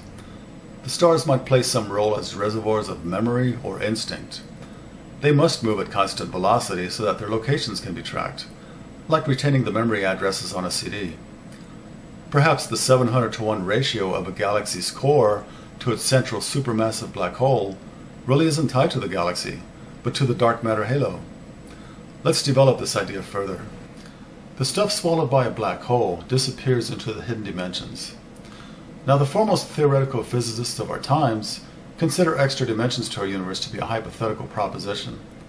But Nikola Tesla, one of the foremost experts in history in putting theory into practice, strongly disputed general relativity on the grounds that something had to be present in space to create or capture its effects.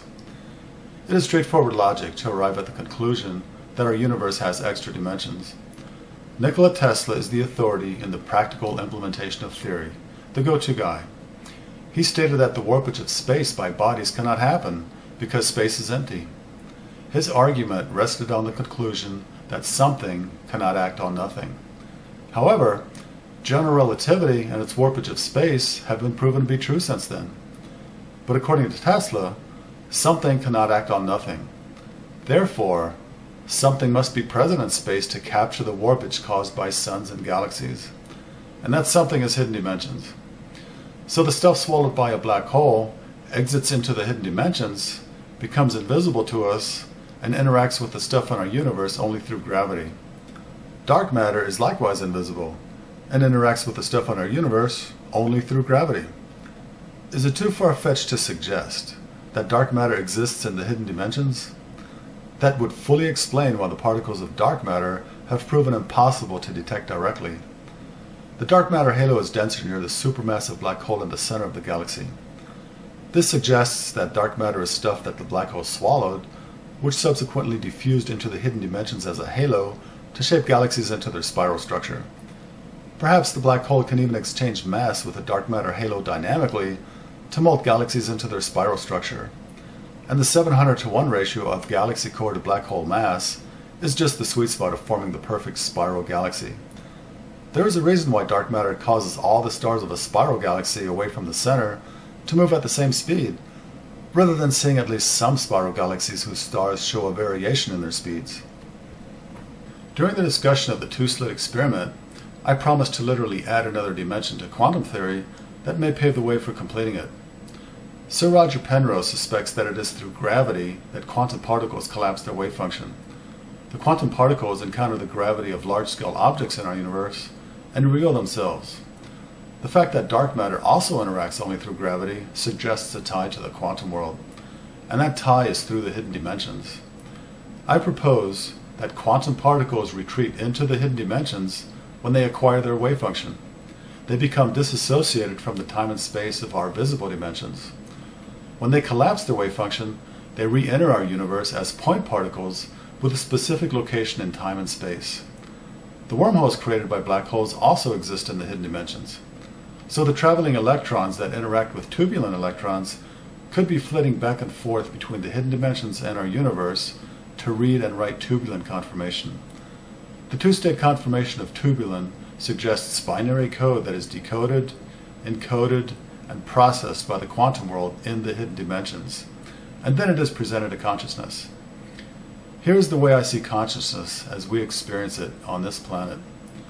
Hidden dimensions overlaying our existing dimensions are difficult to present on a two-dimensional image. I'll start with a box that represents a window into the hidden dimensions. The dark matter halo has been shifted off to the side. It could be the interface to the ultimate source of consciousness in the hidden dimensions, which might be the creating consciousness, or it might be one of many individual consciousnesses. This is a peek inside the window to the hidden dimensions, where we can explore the working parts of the mechanism that transports consciousness into the brain of a living creature. The bluish shape on the right is the source of consciousness, which presumably built the entire consciousness mapping mechanism.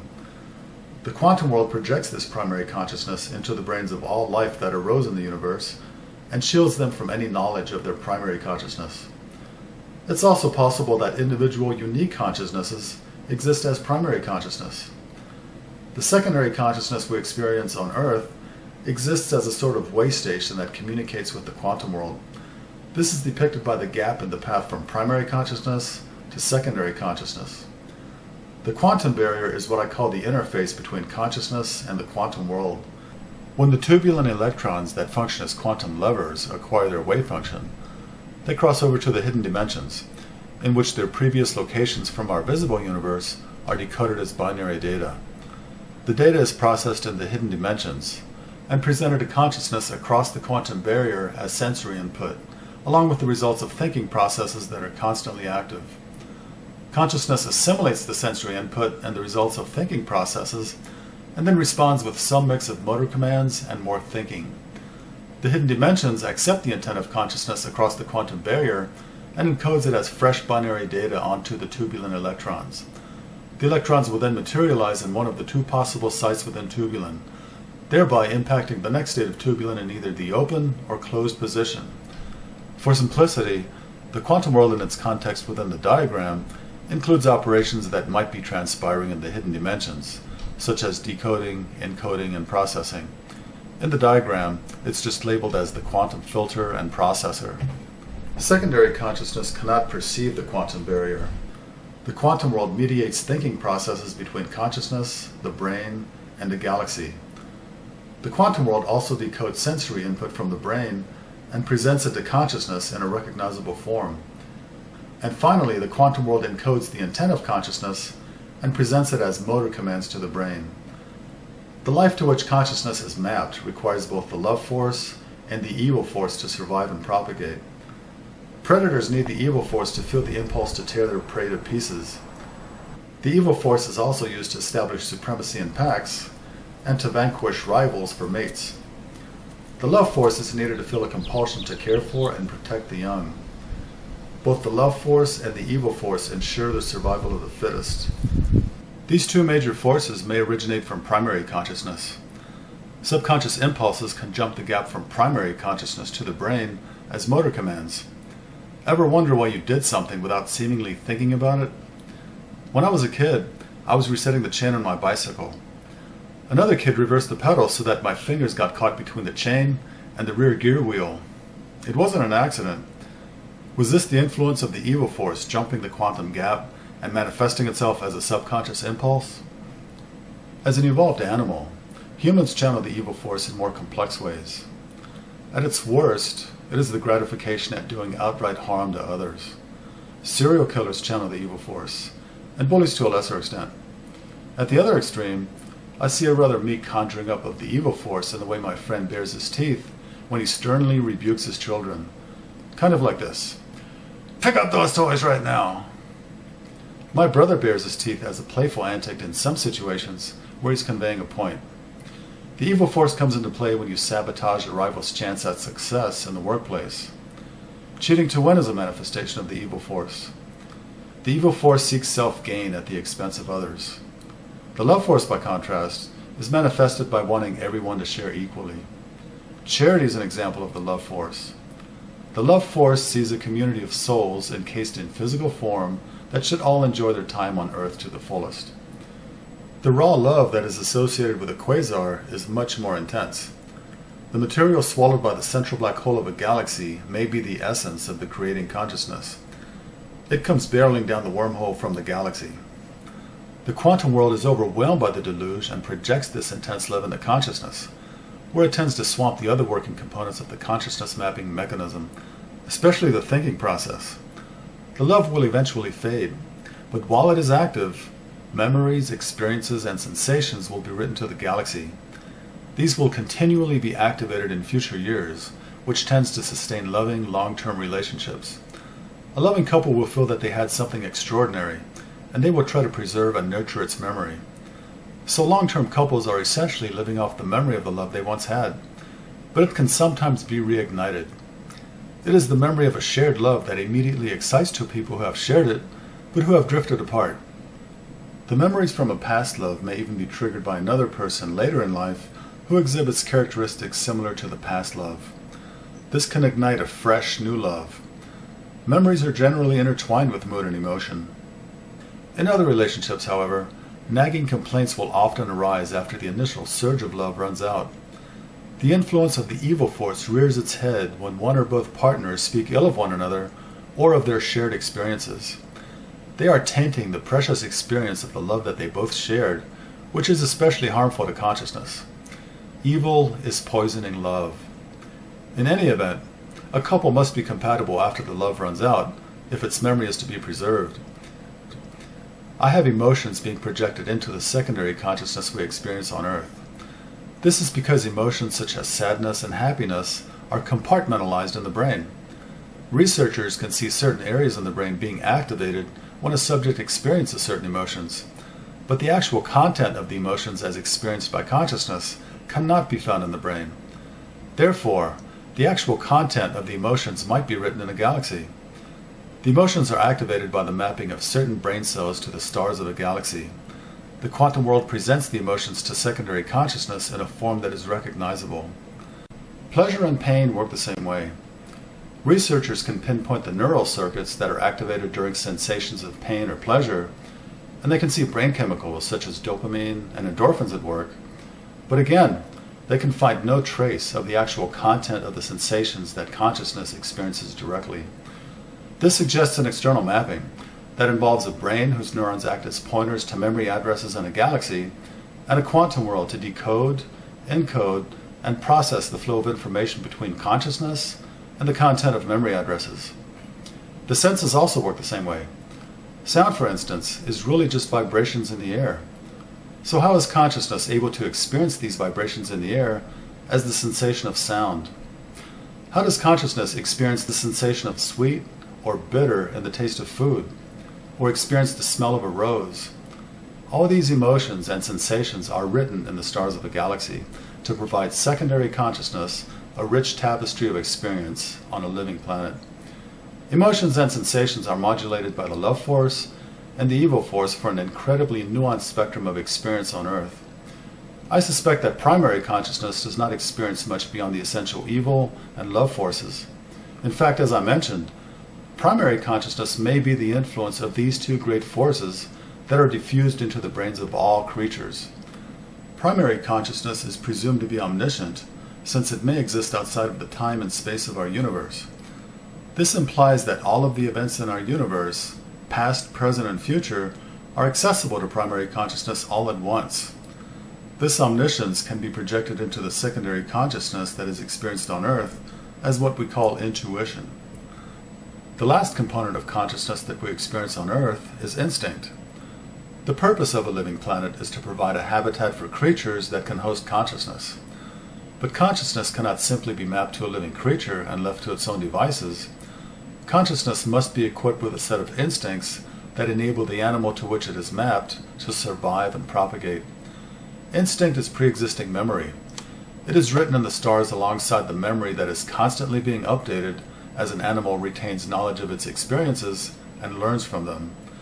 Instincts make secondary consciousness feel comfortable in its skin as it is mapped to the brain of a living creature that is immersed in its lifetime on Earth. Instincts compel animals to exhibit certain behavior that allow them to thrive and multiply. For example, how do you get the first animals who evolved on Earth to want to mate so that they can produce offspring? They need the arousal mechanism of the mating instinct mapped to their brains. Humans tap into this half-billion-year-old instinct whenever they engage in deep kissing. This restores the aqueous environment of the primordial scum ponds, in which the first worm-like creatures with primitive brains first slithered past one another 500 million years ago. The tongue essentially becomes a worm, controlled by a rather massive brain directly above it. But the tongue is powered by powerful muscles that can push off from its anchor in the back of the mouth, whereas ancient worms were swimming freely in their scum ponds. So for the best results in recreating the arousal mechanism of the half-billion-year-old impulse to mate, experienced lovers know that their tongues must slide delicately across each other, the way ancient worms used to do. You want your consciousness to be fully immersed in being a worm in the form of a tongue, slithering around and exploring a partner that you have chanced upon. Instinct compels spiders to build webs, birds to build nests, and bees to gather nectar from flowers. The example of bees suggests that these instincts may not be mapped purely to benefit a given species, but to benefit all life. Part of their instincts make them execute and interpret dances that are used to pinpoint the location of food sources. Instincts make bees into hard-working insects that assist with the proliferation of 30% of the world's crops and 90% of wild plants. Without bees, many plants and food crops would die off. But there is irrefutable scientific evidence that a class of pesticides called neonicotinoids are killing off bee populations. Wealthy predators who own shares of companies like Monsanto and Dow AgroSciences are clearly channeling the evil force when they lobby their stooges in government to ignore the scientific evidence. The politicians who do their bidding in exchange for campaign financing are likewise channeling the evil force. The evil force is an inherently destructive force because it seeks self-gain at the expense of everything else. The love force is a creative force that works to the benefit of all.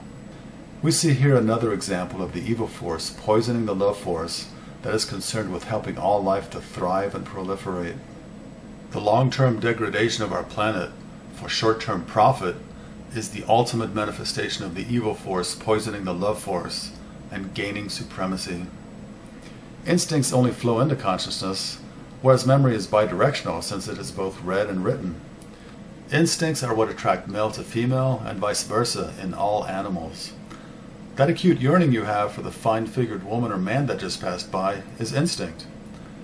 Instinct is not contained within consciousness, but is mapped to the brain as an adjunct to consciousness. Instinct modulates consciousness towards the goal of preserving and propagating life on a living planet. It often gives rise to what is called, quote-unquote, inappropriate behavior. It is obvious that all animals have a consciousness just like humans. An animal has a sense that it exists and that it experiences a lifetime on Earth. This young deer nudges its mother because it wants to leave, but doesn't want to go alone. The two sniff one another to confirm their mother-child relationship. If there is a unitary consciousness, then the consciousness we experience on Earth is defined by the unique configuration of a brain, a galaxy, and the influence of the primary mode consciousness. This way station is repeated billions and billions of times for every galaxy or congregation of stars with a black hole that is mapped to the brain of a living creature. Child prodigies may be a secondary consciousness that is reusing a galaxy that was once mapped to a human who fully developed their talent during their past lifetime. Reincarnation might work the same way. A galaxy might be mapped to more than one brain in succession, and the memory of the previous one may not be thoroughly erased.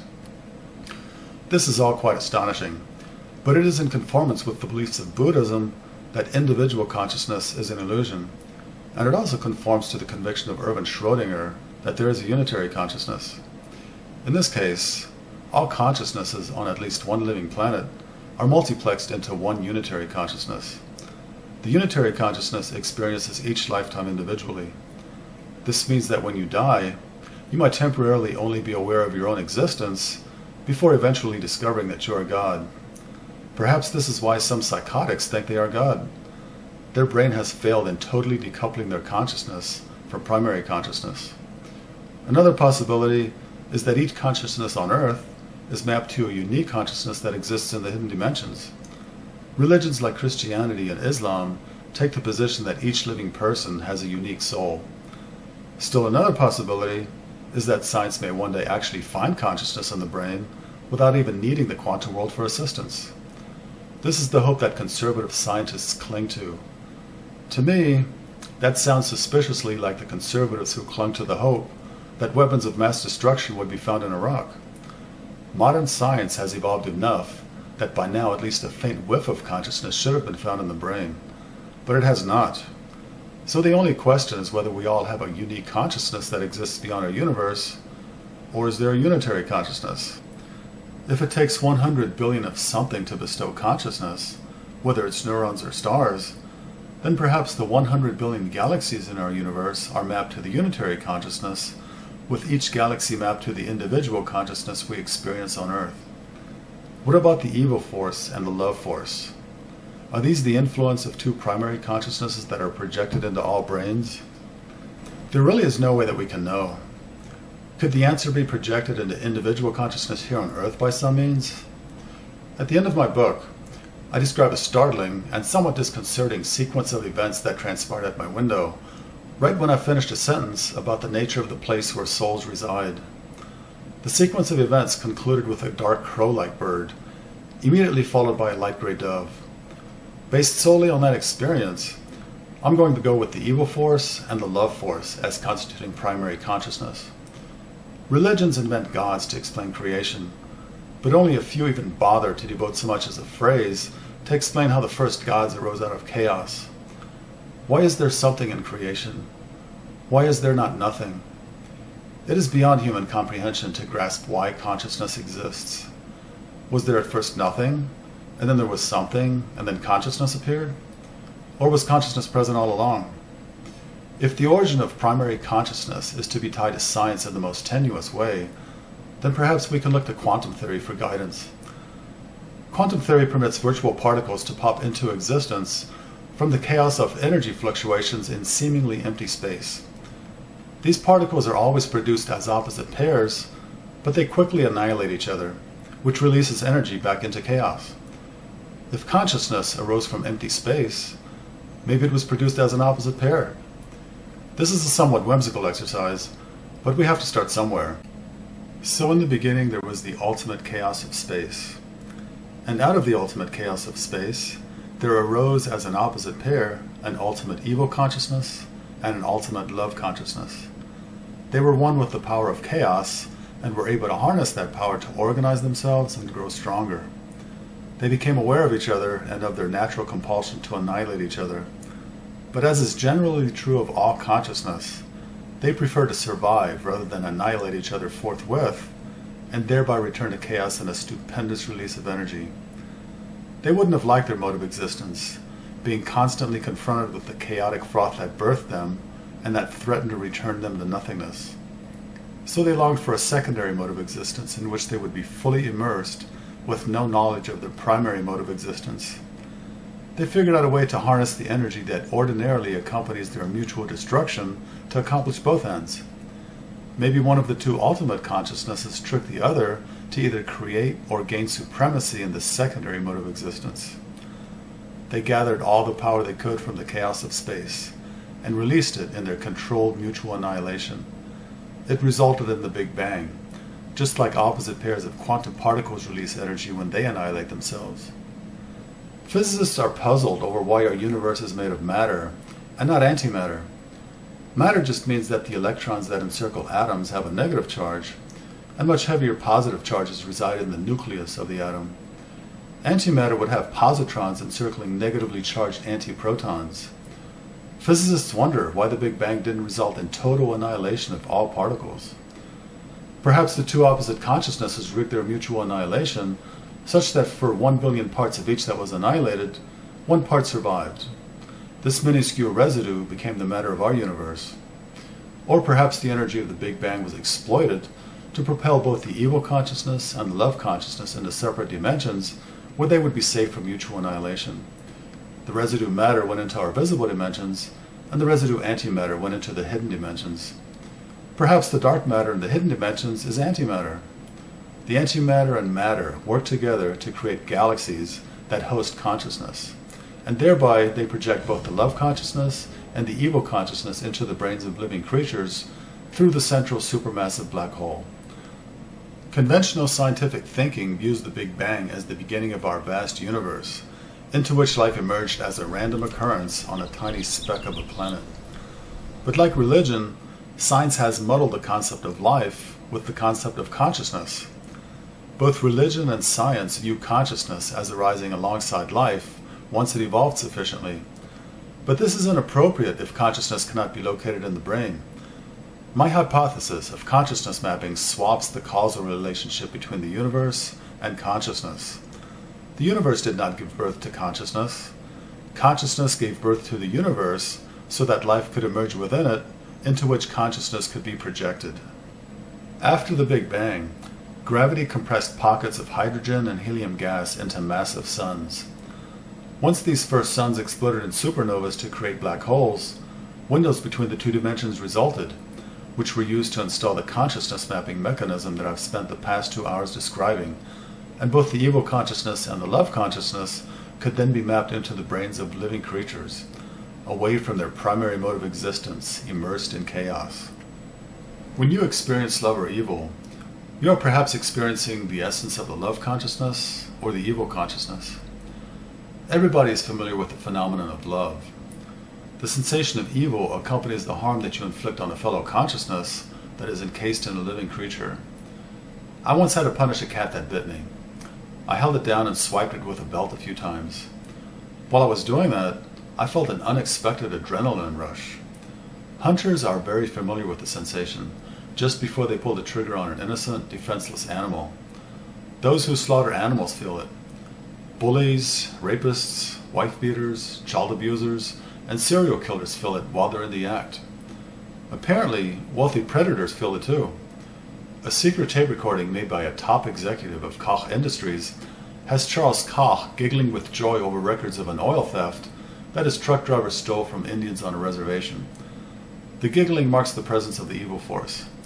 Charles Koch has extracted wealth from already impoverished Indians, squeezing them dry.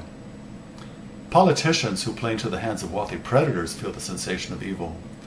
When the extreme right-wing politicians of the Tea Party shut down a democratic government in October of 2013, they were immediately overcome with incongruent feelings of giddiness and joy.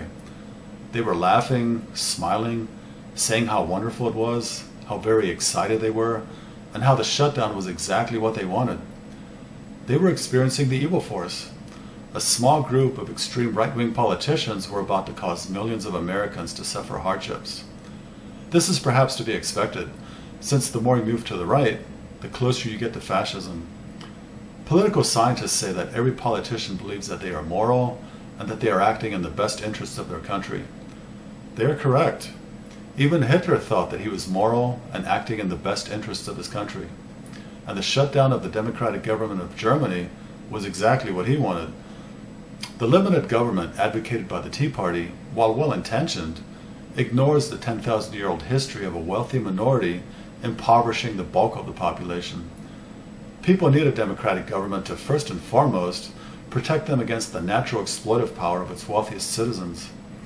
There is a reason why the Tea Party has been heavily financed by wealthy predators such as the Koch brothers. Greed is a manifestation of the evil force, unrelenting in its quest to tighten its grip upon our world. There are many alternate scenarios that an imaginative mind can come up with to grapple with the problem of how consciousness was created and how it is projected into the consciousness that we experience on Earth. The one that I have invented takes the opposite pair analogy of quantum physics and applies it to opposite consciousnesses. Like opposite virtual particles that can be created out of the random energy fluctuations of seemingly empty space, opposite consciousnesses might be created in a like manner, an evil consciousness and a love consciousness. Then I imagine how the two consciousnesses would react to their environment. They would undoubtedly long for a more pleasant existence and create a universe into which they could project themselves as living creatures. Or perhaps at least one of them, out of altruism, could harness their environment to create more consciousnesses and project them into pleasant existences as living creatures. Such a creating consciousness would have to attend to integrating emotions and instincts with consciousness when it is mapped to a living creature. The way that emotions are compartmentalized in the brain suggests that they are adjuncts to consciousness when mapped to a living creature. Emotions assist with the survival and propagation of life on Earth. For example, you need to feel fear when confronted with a larger, more dangerous animal. How is consciousness made to feel the sensation of fear, or sadness, or pain? I have said that emotions and sensations are written in the stars, but perhaps they are wired up to consciousness in the hidden dimensions. Maybe the dark matter halo plays a role. Or maybe dark matter is the substrate that suspends planets, stars, and galaxies in space. Then again, maybe dark matter really is nothing more than elusive particles waiting to be detected. People of faith cannot retreat into their religions for an alternate explanation of the beginning, simply because their religion has none. None of the world religions explain how God was created, and they tend to muddle the concept of life with a soul. If the love force permeates our visible universe and gives rise to intense love during a quasar, it is tempting to assign the evil force to the dark matter of the hidden dimensions. As the brightest object in the universe, a quasar is perhaps the site of conflict between the evil force and the love force across their respective dimensions. The evil force is a destructive force, whereas the love force is a creative force. The love force creates the phenomenon of love, and the evil force destroys it. Most loves fail. The emotional ordeal of a failed love is perhaps a manifestation of this clash between the evil force and the love force. You feel as if something spectacularly beautiful is hopelessly dying. It doesn't have to be that way. We humans could do a better job of understanding, respecting, and preserving the love force, and thereby supporting the creating consciousness. But can we thoroughly shun the evil force? I could never really grasp the meaning of the expression "turn the other cheek," which seems utterly impractical and unrealistic. The expression comes from Jesus, and it originates from the so-called Q Gospel, which predates all the Gospels in the Bible. Many different Gospel versions seem to have corrupted the original meaning. Based on this discussion of love and evil, I think the historical Jesus grasped the evil force and realized that it alone is what would provoke a reaction if someone strikes you on one cheek. So Jesus said to turn the other cheek to effectively scorn evil. The person who did the striking would then feel ashamed that they channeled the evil force. But wouldn't evil win all the time if you didn't fight back? The historical Jesus was an advocate of the love force, but he inherently acknowledged the existence of the evil force, which should be resisted at all times. The author of the book of Revelations, by contrast, went whole hog in surrendering to the evil force. Revelations is all about vindictiveness, destruction, and the suffering of people who do not subscribe to the author's ideology. The book was motivated by the pogrom unleashed on Christians by Emperor Nero, whose name is 666 when converted into numbers. The evil force behind Revelations is quite evident today in its ardent subscribers, who long for the destruction of our planet to fulfill prophecy. What could be more evil than snuffing out the lives of 50 quadrillion unborn humans by cutting short the billion years that our planet could sustain life? The evil force is a destructive force. The love force is a creative force. If this is all beginning to sound too much like religion, I did say early on that it is in the search for consciousness that science and religion are destined to converge. If my hypothesis of consciousness mapping is anywhere near accurate, then there was obvious intent behind the construction of our universe. It was not a random process. The creation and evolution of our universe can only have been a random process if consciousness is a random process, and it is confined to the brain. As long as science continues to experience an ongoing failure to confine consciousness in the brain, it cannot successfully argue that our universe is a natural random process. And science has rummaged around in the brain long enough to reasonably conclude that consciousness does not exist in the brain. If this is the case, then some intelligent force had to attend to constructing and assembling all the components that are necessary to transport consciousness into living creatures. A creating consciousness is immediately implied. Einstein once expressed his revulsion at the seemingly random way in which the quantum world interacted with consciousness, which quantum theory refers to as the quote-unquote presence of an observer. Einstein famously framed his discontent by saying, "God does not play dice with the universe." As the most brilliant scientist in history, even Einstein could not see that the emerging quantum theory and the black holes and wormholes predicted by his own theories were in reality the possible fulfillment of his deep conviction that God does not play dice with the universe. Along with the discovery of dark energy and dark matter, these are the components of the mechanism that transport consciousness into brains. Dark matter maintains a galaxy as a storehouse of memories, sensations, and instincts. Dark energy is a manifestation of the anti-gravity material that is needed to hold wormholes open. The quantum world plays the role of an information processor, filter, decoder, and encoder. We cannot know the nature of the primary consciousness on the right. In our universe, you never see a single particle of matter emerge from energy. There are always pairs of opposite particles.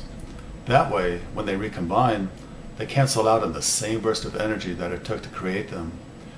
If consciousness also arose from energy, would it not also arise as an opposite pair? If it were just a single consciousness, it wouldn't be able to recombine with an opposite counterpart to return the energy that gave rise to its creation. This is not how our universe works. The energy that is extracted from the universe to create one fundamental particle seems to create a void in which an opposite particle is created. These two opposite particles are always of a precise nature, such that their recombination returns to the universe the exact same energy that was required to create them. Perhaps the creating consciousness was able to manipulate his ascension from the chaos of random energy fluctuations. But when he did so, he inevitably created a void in which his opposite counterpart emerged. Or perhaps two opposite consciousnesses arose spontaneously. But a single consciousness arising spontaneously does not conform to the laws of our universe as we know them. Then again, these laws may not apply to consciousness, which remains a mystery. However, the manifestations of two primary opposite forces are quite conspicuous in human behavior: an evil force and a love force. The evil force is concerned with self-gain at the expense of everything else, and immersion in a sense of having a higher stature than everything else. The love force is concerned with universal well-being and in a sense of oneness with everything else. This supports the notion of the creation of two opposite primary consciousnesses, not one, that modulates the behavior of all creatures. There is also the disconcerting appearance of a large crow-like bird, immediately followed by a light gray dove, right when I finished typing a naive concluding sentence about the place where souls reside. If primary consciousness can project itself into all brains, it could cause two birds to land in the exact same spot, one after the other, at some precise moment of time. Perhaps this was a means of imposing on my consciousness that the place where souls reside is a little more complicated than the scenario depicted in my naive sentence. Earlier, I described a scenario in which two opposite consciousnesses arose from nothingness, like opposite virtual particles. Perhaps the love consciousness on the right was able to compose himself by extracting energy from the random energy fluctuations of whatever is in the primordial existence. But this created the void on the left, which continually sucks away the energy and returns it to the primordial existence. The void is the evil consciousness. This would go a long way in explaining the parallel operation of love and evil in some human relationships. And indeed, it would explain many manifestations of love and evil on earth. The Israeli-Palestinian conflict is a sublime example. The conflict can be traced to Saul of Tarsus, aka St. Paul, who felt compelled to slander the Jews in order to ensure the survival of his brand of Jesus worship. Accompanying Saul's spreading message of love was 1600 years of evil perpetrated against Jews. With the creation of the State of Israel, It turns out that amends really haven't been made for 1600 years of evil. Evil has simply exchanged one victim for another. Nowhere is the parasitic quality of evil better paralleled than in the degradation of our living planet to maximize the personal comfort of our singular lifetimes. Every year now, humans are consuming 50% more than what our planet can produce. Right now, the love force cannot create fast enough what the evil force consumes. The willingness to suck away the quality of life of future unborn humans in order to enhance our present comfort is the essence of evil. Evil is an inherently destructive force because it seeks self-gain at the expense of everything else, and deregulated capitalism is its natural habitat. Once the love consciousness and the evil consciousness arose from chaos, they undoubtedly would both want to survive. Perhaps they were capable of becoming one with everything in existence and could harness its power. But how would they feel about their environment once they became aware of their existence? Would they not have wanted to use their power to create a more pleasant existence for themselves? Is our living planet not that pleasant existence?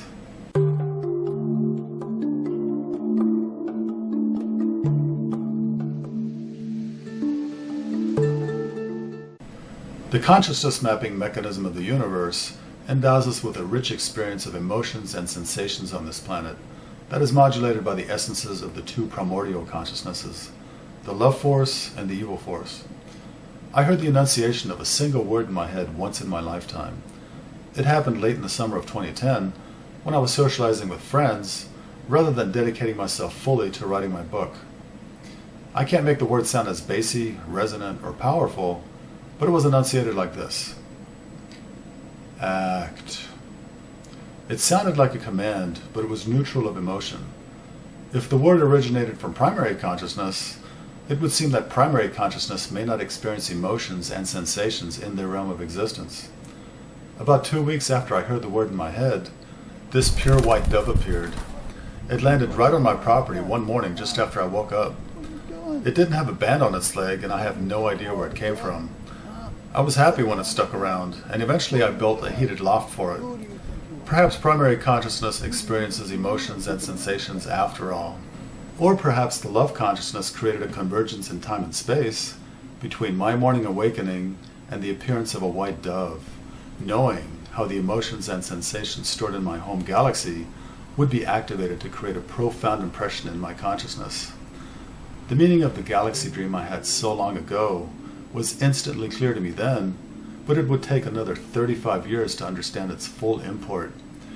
Each consciousness mapped to a living creature on Earth is not only given the gift of life, but also an extensive storehouse of moods, sensations, emotions, instincts, and drives to experience to the fullest a lifetime thoroughly immersed on Earth. The first consciousness to arise from chaos may well have pondered his predicament, and whether consciousness could not somehow be immersed in a more pleasant existence. The experience of a multitude of lifetimes on a living planet in our universe of space and time is perhaps the glorious outcome of such musings. How silly are those who yearn for their existence after death, when their indoctrinated ideas are thoroughly bereft of the slightest credible detail of what such an existence is like. Harps are made from the elements forged in the suns of our universe, as are 72 virgins. The place where souls reside may be dominated by the love consciousness and the evil consciousness. While there, we might be confronted with whatever environment birthed us, and that perhaps threatens us with our destruction. Our lifetimes on this planet constitute the mode of existence that probably provides consciousness with the best possible experience. But we are rapidly destroying our living planet with our runaway population growth and our overexploitation. Do we really deprive a human of a lifetime on Earth by using birth control to limit our population growth? A child is a sublime organized mass of carbon, hydrogen, oxygen, and nitrogen atoms, sprinkled with a dash of a few other atoms. It is illogical to assume that this collection of atoms alone was somehow sufficient to give rise to consciousness. Therefore, consciousness is either pre-existing, or it is created independently once a growing mass of atoms becomes suitable for hosting consciousness. So a parent does not create a child. A parent contributes one of two cells that the quantum world multiplies and organizes into a growing mass of protoplasm that eventually becomes capable of hosting consciousness. A child is nothing without a consciousness to animate it, and consciousness is created independently of the growing mass of protoplasm that constitutes the child. The child that you love is in reality the consciousness that animates the child. But that consciousness will find another host in the future if the present host is prevented from developing very early on. 2 children per couple who want to have a family is a reasonable goal to limit our population growth. Having more children than that begins to bring the evil force into play. You are selfishly sabotaging the hopes and dreams of parents of the future who will surely be compelled to take drastic measures to prevent the world's human population bomb from detonating. You do not deprive a single human of a lifetime on Earth by using birth control. Rather, you are responsibly spreading out over the next billion years the 50 quadrillion humans yet to be born. Only about 1/millionth of that number, maybe 50 billion, can be born if we continue on our present trajectory of overpopulating and depleting our planet. This ratio, 1,000,000 to 1, exposes the arguments that pontificate on the immorality of using birth control as being obscenely decoupled from reality. If the moral objective is to maximize the number of humans who can experience a lifetime on Earth, then nowadays it is 1,000,000 times more immoral to multiply the human race than to use birth control. Here is something interesting about being fruitful and multiplying. The rock-solid science of evolution exposes the concept of the first man as a myth. In fact, the myth of the first man is found in religions across the world throughout all time. It predates Judaism by tens of thousands of years.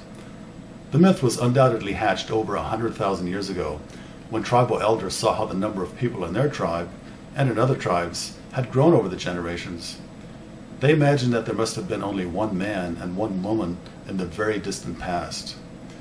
If the concept of a first man is a myth, it follows that whatever God said to the first man is also a myth, especially be fruitful and multiply. It is our moral imperative to preserve this mode of existence for those 50 quadrillion unborn humans, rather than longing for the mode of existence we will return to after our death. We don't know about that one. What you choose to believe about that one is not what you know about that one.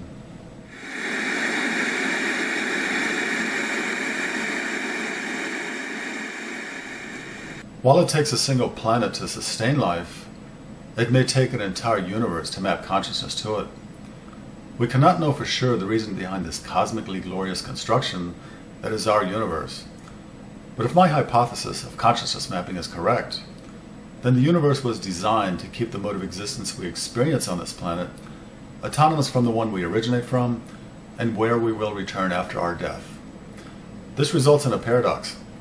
The creating consciousness is all-powerful in being able to create an entire universe that maps consciousness, but he is powerless to command us to take steps to preserve this planet, because that would expose our mode of existence on it as a secondary one. It would destroy our sense of freedom and autonomy. We would feel as if we were in some sort of zoo with someone constantly spying on us. It is precisely to enjoy a pleasant existence in freedom and autonomy that our entire universe was created to map consciousness to at least one living planet. Our planet, and indeed the entire universe, is a natural development of consciousness arising from chaos and longing for a better existence. Dare we ponder what an existence would be like without our living planet to provide a refuge for our souls? At its worst, we might be eternally immersed in an aimless existence in the midst of the chaotic broth that bred consciousness. And perhaps we might be confronted with a counterpart that threatens us with mutual annihilation. But with a living, thriving planet, we will always have a refuge to which we can escape in an endless succession of lives. And eventually, we will spread life throughout the cosmos and multiply the living sanctuaries for consciousness, which a single planet is incapable of sustaining even in its present numbers. We cannot know what an existence beyond our earthly one is like, but we are familiar with the beauty of this planet.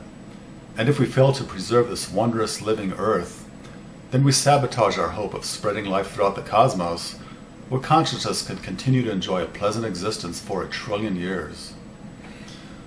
The meteor that I saw trace out in SOS 7 years ago inspired me to write a book to motivate humanity to preserve our planet. There was another meteor last year. It released the energy of 30 Hiroshima bombs in the atmosphere over Siberia. It arrived on the same day that an asteroid barely missed Earth. This was about a 1,000,000,000 to 1 occurrence. A year before that, I actually had a vivid dream that might have been an allusion to the meteor. In the dream, thin beams of light radiating from the North Star and whirling rapidly across the sky could be taken as the passage of time. Were the twin celestial events a message about the consequences of our failure to correct our degradation of planet Earth? Would it be an evil act to unleash a cosmic catastrophe on Earth that reduces its human population? Or would it be an act of love to preserve the planet for larger numbers of unborn humans? Well, as it happens, it was still Valentine's Day in all the Americas when the meteor struck. It is in the southern continent that humans are increasing their wealth by decimating the rainforests, the lungs of our living planet. And it is the great nation of the northern continent that permits wealthy predators to run amok, poisoning the land and water, and filling the Earth's atmosphere with greenhouse gases, all to maximize short-term profits for themselves. The bulk of humanity is forced to make do with the machinery of progress that governments permit the wealthy and powerful to produce. And the wealthy and powerful, entrenched in their profitable dirty energy industries, would rather produce SUVs than electric cars. They would rather produce coal, oil, and gas-fired power plants than wind and solar power. And they would rather produce propaganda than scientific facts that expose how they're cashing in the life of our planet to enrich their singular lifetimes. As the past 10,000 years have shown, allowing wealth to concentrate in a small minority is the ultimate degradation of the collective experience of consciousness on our living planet. Enriching the lives of the few by impoverishing the many does not produce the most happiness for consciousness. The ongoing destruction of our planet for short-term profit is the triumph of evil over love, and greed is its most formidable weapon. 10,000-year-old habits have proven impossible to break. There are several documentaries that have spelled out the most expedient means of neutering the power of wealthy predators. It is by voting their stooges out of government and by refusing to buy their products. We are rapidly arriving at the last detour from the path we're on, after which we will hit a tipping point, and the effects of our cumulative assault on this planet will spiral out of control. I'll conclude this video with a final message, in conjunction with a song about our inevitable fate, should we choose to ignore it.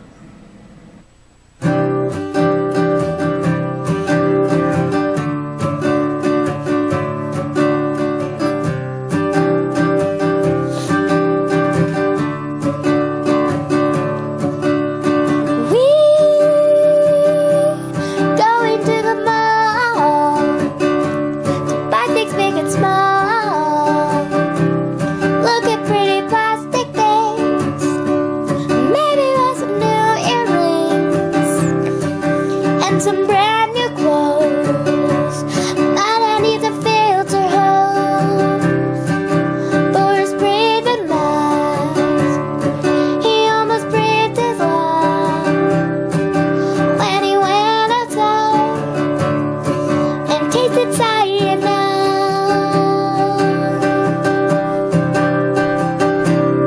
It's 23:05 and we can't go outside and I hate it. Says but with the shortage of hands we make fire, fire. Not enough of us good with us broken, how we'd inspire. We